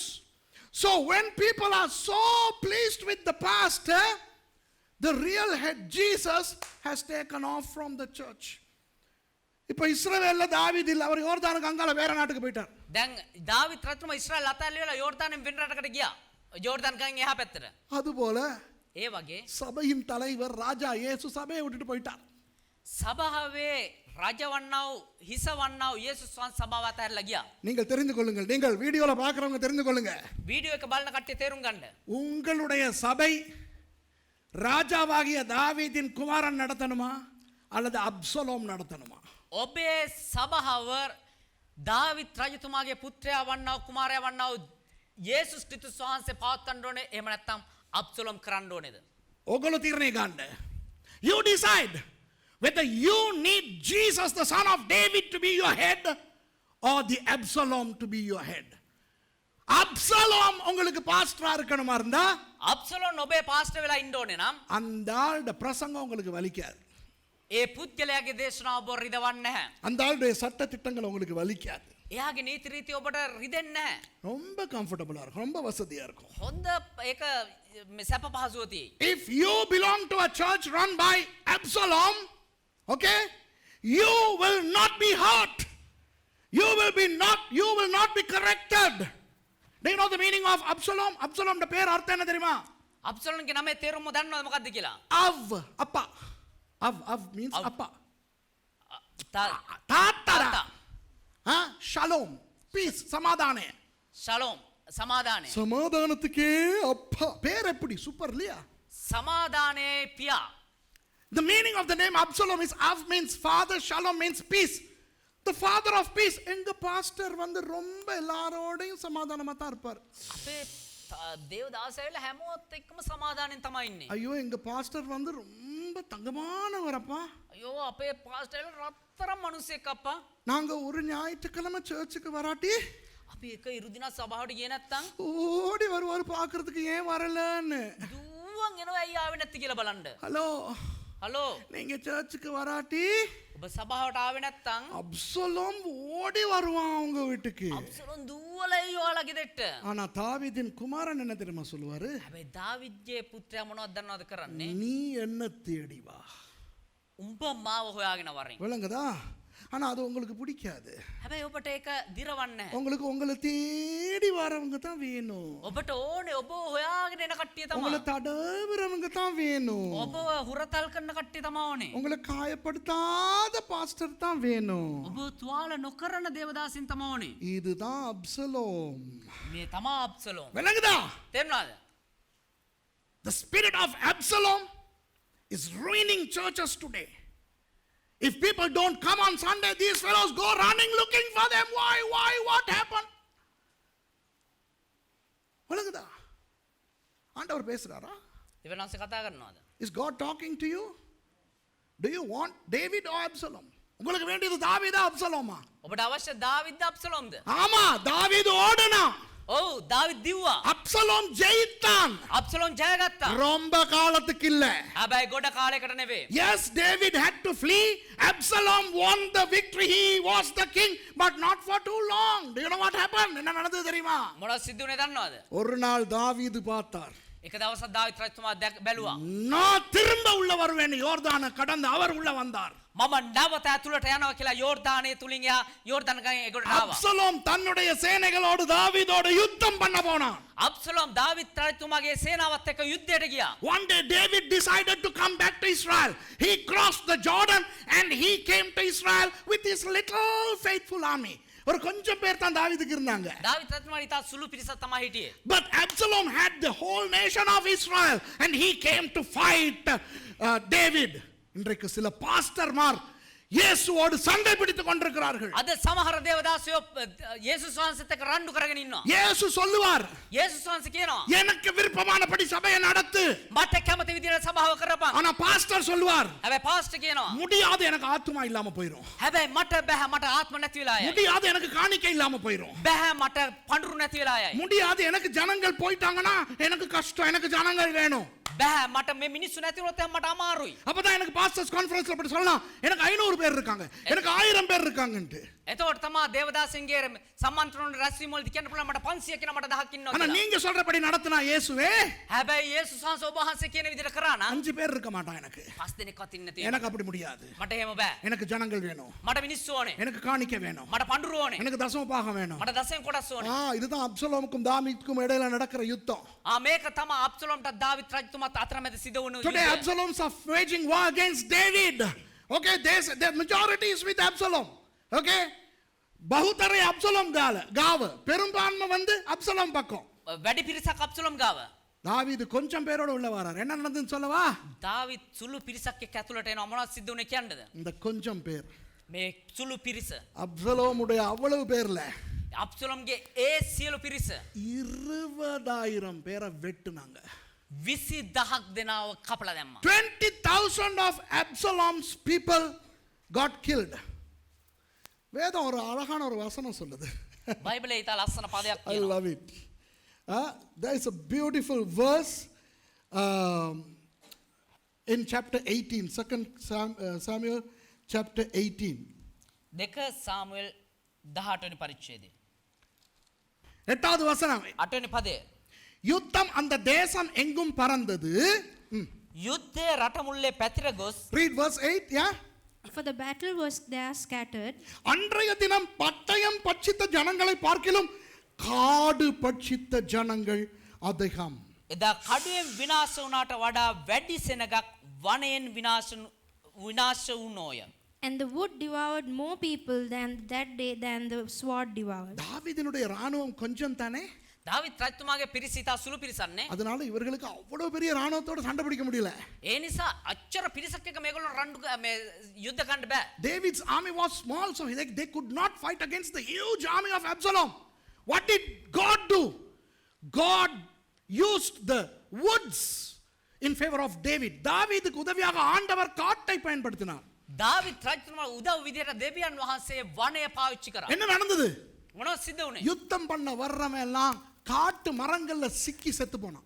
ඒ යුද්ධයට ආපු බොහෝ පිරිසක් ඒ කැලේ වල් ගස්වල හිර වෙලා මැරිලා ගියා. A lot of soldiers who rode mules and horses got entangled in branches and died.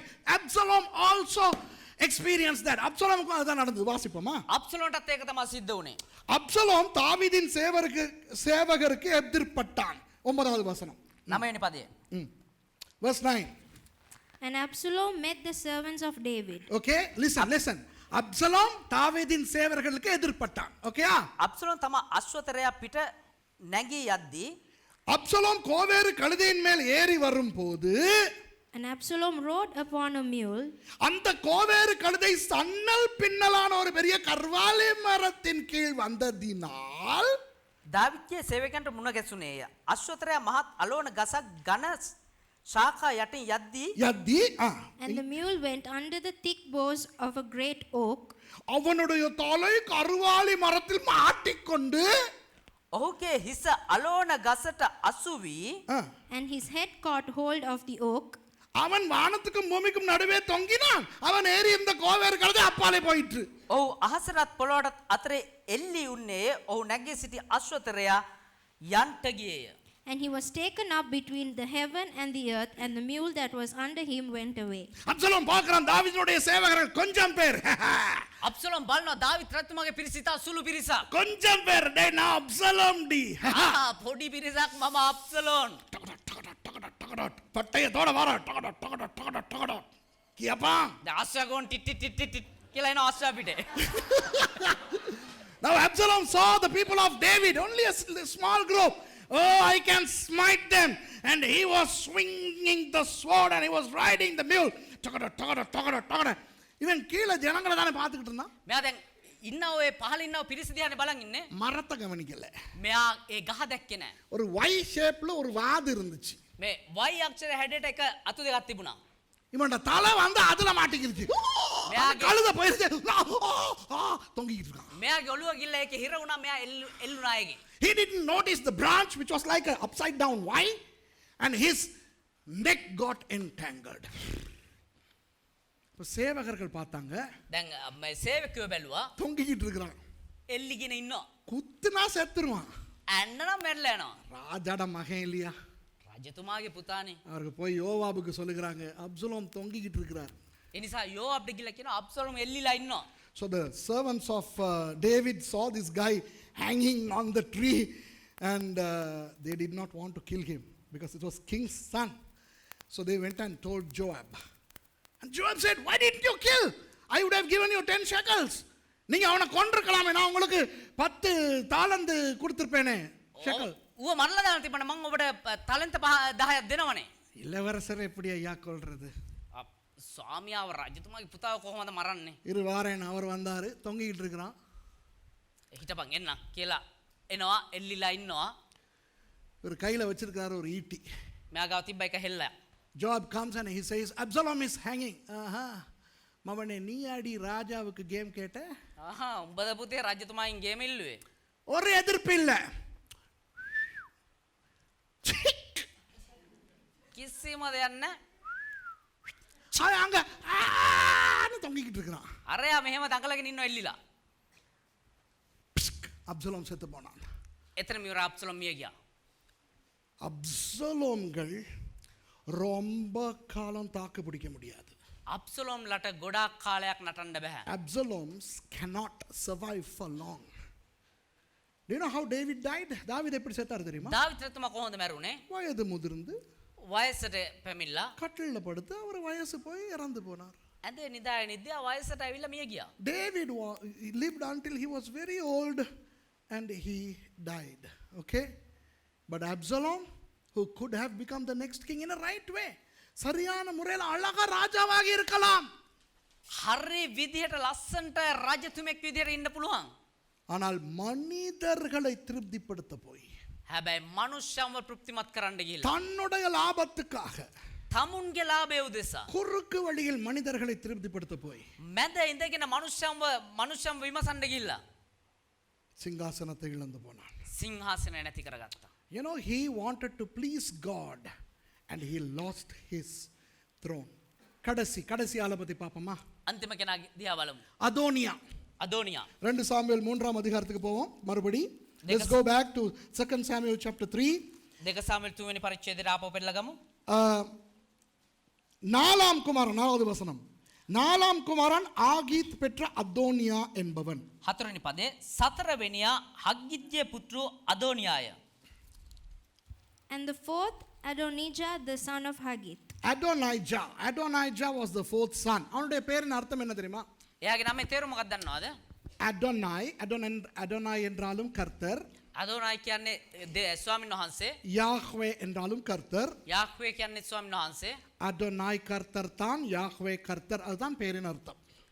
අදෝනායි ස්වාමීන් වහන්සේ තමා யாஹ்வே යාහ්වේ ස්වාමීන් වහන්සේ, යාහ්වේ ස්වාමීන් වහන්සේ තමා අදෝනායි ස්වාමීන් වහන්සේ. Adonai means the Lord. Yahweh means the same thing, Lord. So Adonai is Yahweh. The Lord is my Lord. That's the meaning of the name. He was the fourth son. Now, since Absalom is dead now, Adonijah should have become the king. அப்போ Absalom செத்து விட்டார். இனி யார் ராஜாவாக இருக்க வேண்டும்? අබ්සලෝම් මේක නිසා ඊළඟට කවුද රජ විදියට ඉන්න ඕනේ? அதோனியா. අදෝනියා. ஆனால் என்ன நடந்தது தெரியுமா? හැබැයි මොකද්ද සිද්ධ වුනේ? 1 ராஜாக்கள் 1:5 பார்ப்போம். එක රාජාවලිය 1:5 බලමු. Let's read 1 Kings chapter 1 verse 5. ஆகீக்குக்கு பிறந்த அதோனியா என்பவன் நான் ராஜா ஆவேன் என்று சொல்லி தன்னைத்தான் உயர்த்தி தனக்கு ரதங்களையும் குதிரை வீரரையும் தனக்கு முன் ஓடும் 50 காலாட்களையும் சம்பாதித்தான். එකල හග්ගිත්ගේ පුත්‍රෝ අදෝනියා මම රජ වෙමි කියා තමාම උසස් කරගෙන රතද අසුරුවන්ද තමාට පෙරටුව දුවන පිණිස මනුෂ්‍යයන්ද 50 දෙනෙක්ද සපයා ගත්තේය. Then Adonijah, the son of Haggith, exalted himself, saying, I will be king, and he prepared him chariots and horsemen, and 50 men to run before him. அதோனியா ஏன் சிங்காசனத்தை இழந்தான் தெரியுமா? අදෝනියා ඇයි සිංහාසනය නැති කරගත්තේ කියලා දන්නවද? அவசரப்பட்டபடியினால். හදිස්සි වුණ නිසා. Do you know why Adonijah lost the throne? Because he was hasty. அவன் பேசாமல் இருந்திருந்தால், එයා පාඩුවේ හිටියානම් ராஜா படுத்த படுக்கையான பிறகு රජතුමා මිය ගියාට පස්සේ மரண்ட இசல்லா මැරෙන්න කලින් அழகாக அதோனியாவை ராஜாவாக்கி இருப்பார். ලස්සන්ට අදෝනියාව රජ බවට පත් කරයි. அந்த வசனத்தை பாத்தீங்களா? தன்னைத்தான் உயர்த்தி. ඒ වචන කියන තමන්ව උසස් කරගත් නිසා. The verse that we read says he exalted himself. வேதம் என்ன சொல்கிறது? தன்னை உயர்த்துகிறவன் எவனும் தாழ்த்தப்படுவான். බයිබලේ මොනවද කියන්නේ? තමන් උසස් කරගන්න කෙනා පහත් කරනවා The කියලා. Bible says he who exalts himself will be thrown down. Pastors, என்ற நிகழ்ச்சியை பார்க்கிற பாஸ்டர்ஸ்க்கு நான் சொல்றேன், මේ වැඩසටහන බලනවා දේවදාසීන්ට කියන්නේ நீங்கள் ஒரு பாஸ்டருக்கு கீழ் இருந்து ඔබ එක දේවදාසයෙක්ගේ යටතේ ඉඳලා பொறுமையாயிருந்து ඉවසිලිවන්තව ඉඳලා அந்த தலைவனிடத்தில் ஏச்சு அடி உதை வாங்கி ඒ නායකත් නායකත්වය යටතේ බැනුම් ගුටි සේරම ලබලා கஷ்டப்பட்டு අමාරුවෙන් கர்த்தராய் பார்த்து அவர் மூலமாய் உங்களை உயர்த்துவதற்கு முன் දෙවියන් වහන්සේම බලලා ඔහු කන්නකොටන ඔබ උසස් කරන්න කලින් நீங்கள் குறுக்கு வழியில் உயர்ந்தால் ඔබ මැද ඉඳලා උසස් වුණා නම් உங்களுடைய சிங்காசனம் ரொம்ப நாளைக்கு நிற்காது. ඔබේ සිංහාසනය බොහෝ කාලයකට තිබෙන්නේ නැහැ. இழந்து போவீர்கள். නැති වෙලා යනවා. Pastors who are listening to me over the media, if you were not under a pastor, if you were not chastised, corrected, led and guided by a leadership, and at the right given time exalted and appointed by a leadership, if you are a self-appointed pastor in your own right, your throne will not last for long. ரொம்ப காலம் உங்களுடைய சிங்காசனம் நிக்காது. බොහෝ කාලයක් ඔබේ සිංහාසනය තියෙන්නේ නැහැ. அதோனியாவுக்கு நடந்தது உங்களுக்கு நடக்கும். අදෝනියාට සිද්ධ වුණේ දේ ඔබට සිද්ධ වෙයි. வழங்குதா உங்களுக்கு? තේරෙනවද ඔබට? ஆண்டவர் ஒரு தலைமைத்துவத்துக்கு கீழ் உங்களை வைப்பார். දෙවියන් වහන්සේක නායකත්වයක් යටතේ ඔබව තියනවා. சில நாடுகளிலே என்ன செய்கிறார்கள் தெரியுமா? සමහර රටවල මොනවද කරන්නේ දන්නවද? Do you know what some people do in some places? இப்போ ஒரு ஒரு ஒரு ஒரு ஒரு ஒருத்தவங்க இருப்பாங்க, ஒருத்தர் இருப்பார். කවුරු හරි කෙනෙක් ඉන්නවා. அவர் என்ன செய்வார்? அவர் சில பேரை தனக்கு சேர்த்துக்குவார். එයා මොනවද කරන්නේ? එයාට හරියන විදියට சமஹர ஆகர்ஷண කරගන්නවා. அப்புறம் அவர் என்ன செய்வார் தெரியுமா? ඊට පස්සේ එයා මොනවද දන්නවද කරන්නේ? சர்ச்சில் இருந்து இவங்கள ஒரு 10 பேரை கூட்டிட்டு போயிட்டு அவர் ஒரு சபை தொடங்குவார். සභාව ඉඳලා 10 දෙනෙක් එයා අරන් ගිල්ල එයා සභාව පටන් You ගන්නවා. know what some people do is, they break away from a church, they take a few people with them and they start a church. இப்படி உடைச்சுக்கிட்டு போறவனை வந்து அபிஷேகம் பண்றதுக்குன்னே இந்தியாவுலையும் இலங்கையிலையும் சில ஊழியக்காரங்க இருக்கிறாங்க. මෙහෙම කඩාගෙන යන මිනිස්සුන්ව ආලේප කරන්නම කියලා ලංකාවේ ඉන්දියාවේ සමහර දේවදාසයෝ ඉන්නවා. விளங்குதா உங்களுக்கு? තේරෙනවද ඔබට? ஒரு பேச்சுக்கு சொல்லுவோம், பிரான்சிஸ் வந்து දැන් ඒක නිකන් කතාවට කියන්න සහෝදර ප්‍රැන්සිස් ඇවිල්ලා இவர் வந்து தீர்மானிக்கிறாரு, நாங்க எவ்வளவு காலம் தான் மவுண்ட் கார்மல் சர்ச்சுக்குள்ள இருக்கிறது, මම කොච්චර කාලයක් මේ කර්මෙල් පර්වත සභාවේ ඉන්නද? இவங்க ஊழியம் செய்யுங்கிறாங்க, ஊழியம் தர்றாங்களும் இல்ல. මෙයා සේවය කරන්න කියලා දෙන සේවකුත් නැහැ. Francis is fed up with this church. He says, this fellow is saying he'll give a ministry. He's not giving me a ministry. அதை விட நான் சுதுவும் போல ஒரு சர்ச் ஒன்று தொடங்கி ඊට වඩා හොඳයි මේ සුදුම්පල සභාව පටන් අරගෙන அப்படியே அங்கே பிரதர் மேல்கம் இருக்காரு, மியூரியல் சிஸ்டர் இருக்குது, அவங்க பக்கம் தானே, அவங்களே இழுத்துக்கலாம். එහෙ ඉන්නවා බ්‍රදර් මැල්කම් ඉන්නවා ඒ පැත්තනේ. அப்புறம் இந்த டோனி அவங்க அம்மா எல்லாம் அங்கிட்டு இழுத்துக்கலாம். ඊට පස්සේ සහෝදரி දෝනියාගේ අම්ම එහෙම මේ පැත්තට ඇදලා ගත්තා. அப்படி ஒரு சில பேர் எடுத்துக்கிட்டு ஷானல் கொழும்புல இருந்து இங்கே வர தேவையில்ல, முல்கம்பள்ளியோட டேர்ன் ஆயிடலாம். ඒතර සහෝදර ශානල් කොළඹ ඉඳලා මෙහෙන්න ඕනේ නැහැ, කෙලින්ම මුල්ගම්පල් නැවතුන හැකි. அப்புறம் சுதும்பல்ல இந்த இவர் இருக்கார், வாங்க நாம மட்டும் அமத்தக்காய் சந்திக்க புது ஆத்துமா இருக்குது. එතකොට සුදුම්පල චන්දි කියලා අලුත් ආත්මයක් තියෙනවා. இவங்களெல்லாம் வச்சு சுதும்பலையில் ஒரு சர்ச், பிரான்சிஸ்கன் சர்ச் ஒன்று தொடங்கியாச்சு. එතකොට සුදුම්පල එහෙම ප්‍රැන්සිස් කියලා මේ සභාව පටන් ගත්තා. So Francis decides, I'm going to start a new church, and he's starting a church in Sudumpala. He has some people from the church also, broke away and went. இந்த மாதிரி ஆளுகளுக்கு அபிஷேகம் பண்றதுக்குனே இந்தியால இருந்து வருவானுங்க பெரிய ஆளுங்க. මේ වගේ අයට ආලේප ගන්න මේ ඉන්දියාව ඉඳලම එක්කෙන ලොකු විශාල මේ පිරිස මේ දේවදාස වෙනවා. வர்றவனுங்க தீர்க்கதரிசனம் சொல்லுவானுங்க. එන කට්ටිය අනාගත වාක්‍යයක් දෙනවා. கர்த்தர் இன்று முதல் உன்னை ஆசீர்வதிப்பார். දෙවියන් වහන්සේ අද ඉඳලා ඔබ ආශිර්වාද කරනවා. இவ்வளவு நாள் அவருக்கு ஆசீர்வதிக்க முடியாம இருந்துச்சு, ஆனா இன்னைக்கு ஓகே, இதுக்கு பிறகு அவரால முடியும், ஆசீர்வதிப்பார். මෙච්චර කාලයකට යාට ආශිර්වාද ගන්න බැහැ. உன்னை வாளாக்காமல் தலையாக்குவார். ඔබ වල්ගේ නොකර හිස කරනවා. நீ கீழாகாமல் மேலாவாய். ඔබ පහත නොයා ඉහළට එනවා. பிரான்சிஸ பார்க்கணுமே அந்த நேரத்துல. ඒ වෙලාවට බලන්න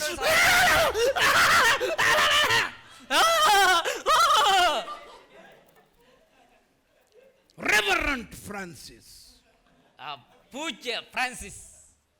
அதோனியாவின் ஆவி. இது என்ன சாமான்? அதோனியாவின் ஆவி. What is this? அதோனியாගේ ආත්මය. Spirit of Adonijah. Spirit of Adonijah. Right? இவன் தான் ராஜாவாக இருக்க வேண்டும். මෙයා තමා රජ විදියට ඉන්න ඕනේ. இவன் தன்னைத்தானே ராஜாவாக்கின பிறகு என்ன செஞ்சான் தெரியுமா? මෙයා තමන් තමුව රජ කරගත්තට පස්සේ මොනවද දන්නවද කරේ? எல்லாருக்கும் பாட்டி வைத்தார். හැමෝටම සංග්‍රහයක් තිබ්බා. இவரும் பாட்டிக்காரர், அப்சலோம் மாதிரி. අබ්සලෝම් වගේ මෙයාත් දැම්මා පාටිය. When he appointed himself as a king, he invited everybody for a party. He did not invite one man. ஒரு ஆளை அழைக்கவில்லை. හැබැයි එක්කෙනෙකුට කැඳවීම දුන්නේ නැහැ. யார அழைக்கல? කාටද කැඳවීම දුන්නේ නැත්තේ? யார அழைக்கலன்னு இருக்குது? කාටද කැඳවීම දුන්නේ නැති කියලා තියෙනවා. இல்ல இல்ல இல்ல.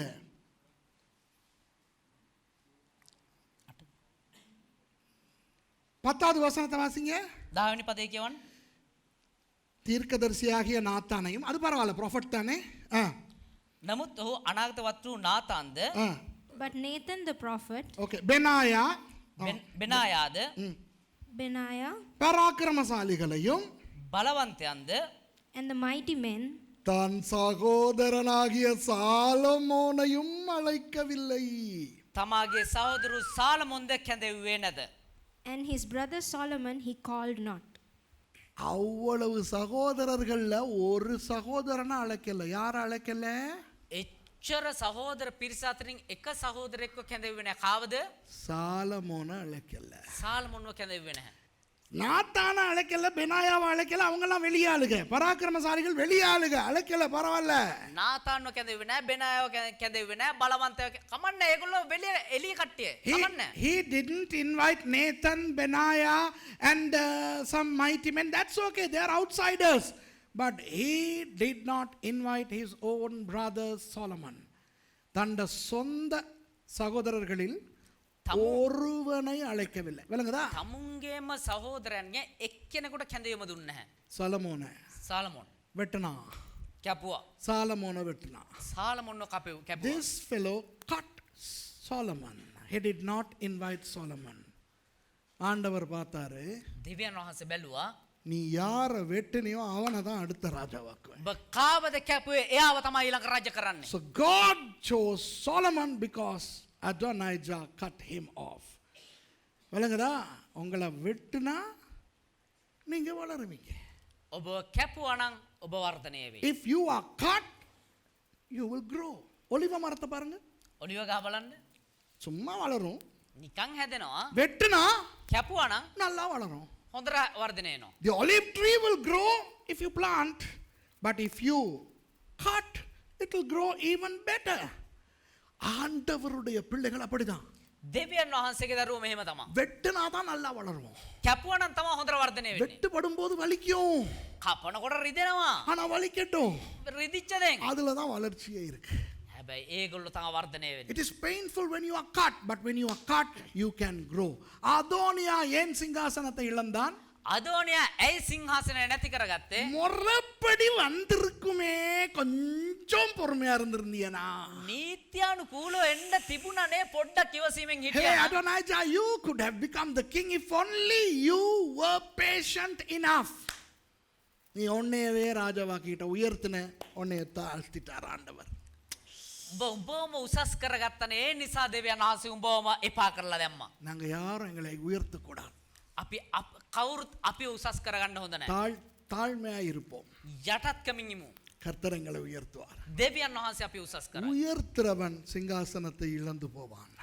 උසස් විය යුතු කෙනා සිංහාසනය නැති කර. Okay. උසස් කරගන්න කෙනා සිංහාසනය නැති If you කරගන්නවා. try to exalt yourself, then you will lose your throne. Be there patiently. Don't be hasty. God will lift you up. கர்த்தர் பொறுமையாய் கர்த்தருக்கு காத்திருங்கள். ඉවසීමෙන් දෙවියන් වහන්සේ දිහා බලා ඉන්න. அவசரப்பட வேண்டாம். හදිස්සි වෙන්න එපා. கர்த்தருக்கு காத்திருக்கிறவர்கள் දෙවියන් වහන්සේ තුල බලා ඉන්න තෙක් சுவாமியின் வහන්සේ பலா சிட்டின்னா கழுகுகளை போல உயர எழும்பி பறப்பார்களாம். வாவ். ඔබ රාජලියන් මෙන් ඉහළට නගින්න ඕය. If you wait for the Lord, you will soar like an eagle. Right? அப்போ இந்த காரியத்துல இருந்து கர்த்தர் என்ன சொல்றார்? එමනම් මේ කාරණාවලින් දෙවියන් වහන්සේ මොනවද කියන්නේ? அம்னோன், අම්නෝන් நம்பிக்கை, faithful, நம்பிக்கை. Amnon means faithful. විශ්වාසවන්තයා. විශ්වාසය. நம்பிக்கை துரோகியானா, நம்பிக்கையை உடைத்தான். ඒ විශ්වාසවන්තයා එහෙම නැත්නම් විශ්වාස කළ යුතු තැනත්තයි විශ්වාසය කැඩුවා. He broke his faithfulness. He destroyed his own sister because of lust. அவனுடைய மோகத்தினால், இச்சையினால் தன்னுடைய சொந்த சகோதரியோடு உறவு கொண்டான். ඔහුගේ ආසාව තෘෂ්ණාව නිසා තමුන්ගේ සහෝදරියම ඔහු දූෂණය කරා. දූෂණය කරා. ஆகவே இச்சையினால் சிங்காசனத்தை இழந்து போவோம். ඒ නිසා ඒ ආසාව තෘෂ්ණාව නිසා සිංහාසනය නැති So කරගන්නවා. we will lose our throne because of lust. Absalom என்ன செய்தான்? අබ්සලෝම් මොනවද කරේ? ஜனங்களை திருப்திப்படுத்தி அவர்களை ஆதாயப்படுத்தினதனால் சிங்காசனத்தை இழந்து போனான். ජනතාව තමන් වෙතර ඇදගෙන ඒගොල්ලොව දිනාගත්ත නිසා තමුන්ගේ සිංහාසනය නැති කරගත්තා. Absalom wanted to please people and win their hearts, but he did not tarry long. He died in a very shameful manner. வெக்ககேடா செத்தாயா, ஒரு ராஜா சாகர மாதிரியா செத்தான். එයා රජ කෙනෙක් විදිහට මැරෙන්නේ නිකන් ලැජ්ජා සහගත විදිහට මිය ගියේ. Adonijah was killed by who? Do you want to know who killed him? அதோனியாவை யாரு கொன்னதுன்னு தெரிஞ்சுக்கணுமா? අදෝනාව කවුද මැරුවේ කියලා දැනගන්න ඕනද? ஒரு ராஜா. එක රජ කෙනෙක්. யாருக்கு தெரியும் யார் அந்த ராஜான்னு? කාටද දන්නේ රජතුමා A කවුද king කියලා? killed Adonijah. Do you want to know who that king was? Solomon. Solomon ராஜா தான் அதோனியாவை கொல்ல வேண்டி வந்தது. கதையை வாசி பாருங்க நீங்க. සාලමොන් රජතුමා තමා අදෝනාව මරලා දැම්මේ. ඒ කතාව කියවලා බලන්න. என்றாவது ஒரு நாள் තව එක දවසක அதோனியாவை பத்தி தனியா, அப்சலோமை பத்தி தனியா, அம்னோனை பத்தி தனியா நான் பிரசங்கம் பண்றேன். இன்னும் நிறைய விஷயம் இருக்கு. අදෝන ගැන තනියෙන් අබ්සලෝම් ගැන තනියෙන් Amnon. අම්නෝන් ගැන තනියෙන් දේශනා කරන්න. One day I will teach you individually about Amnon, Absalom and Adonijah. Okay? A lot of things are there. Okay? ஆனா இன்றைக்கு பொதுவாக என்ன பார்த்தோம்? හැබැයි පොදුවේ අද අප මොනවද බැලුවේ? இச்சையினால், மோகத்தினால் சிங்காசனத்தை இழந்து போகிறோம். තෘෂ්ණාව නිසා ආසාව නිසා සිංහාසනය නැති We කරගන්නවා. lose the throne because of lust. Okay? Illicit relationships. Number 2, because we try to please people. ஜனங்களை திருப்திப்படுத்த போய் சிங்காசனத்தை இழந்து போகிறோம். ජනතාව මිනිස්සු තෘප්තිමත් කරන්න ගිහලා සිංහාසනය නැති කරගන්නවා. அடுத்தது எங்களை நாங்களே உயர்த்த போய் அவசரப்பட்டு சிங்காசனத்தை இழந்து போகிறோம். ඊළඟට අපි අපිම උසස් කරගන්න ගිහිල්ලා හදිස්සි වෙලා අපේ සිංහාසනය නැති Third, කරගන්නවා. if we try to exalt ourselves up all by ourselves, self-proclamation, then we will lose the throne. ஆனா மத்தவங்க எங்களை வெட்டினாங்கன்னா හැබැයි අනිත් අය අපිව කැපුවා නම් கர்த்தர் எங்களை உயர்த்துவார். දෙවියන් වහන්සේ අපි උසස් කරනවා. Praise the Lord. Did God talk to you? கர்த்தர் உங்களோட பேசினாரா? දෙවනා සුබත් සම කතා කරාද? Okay, இளமை இருப்போமா?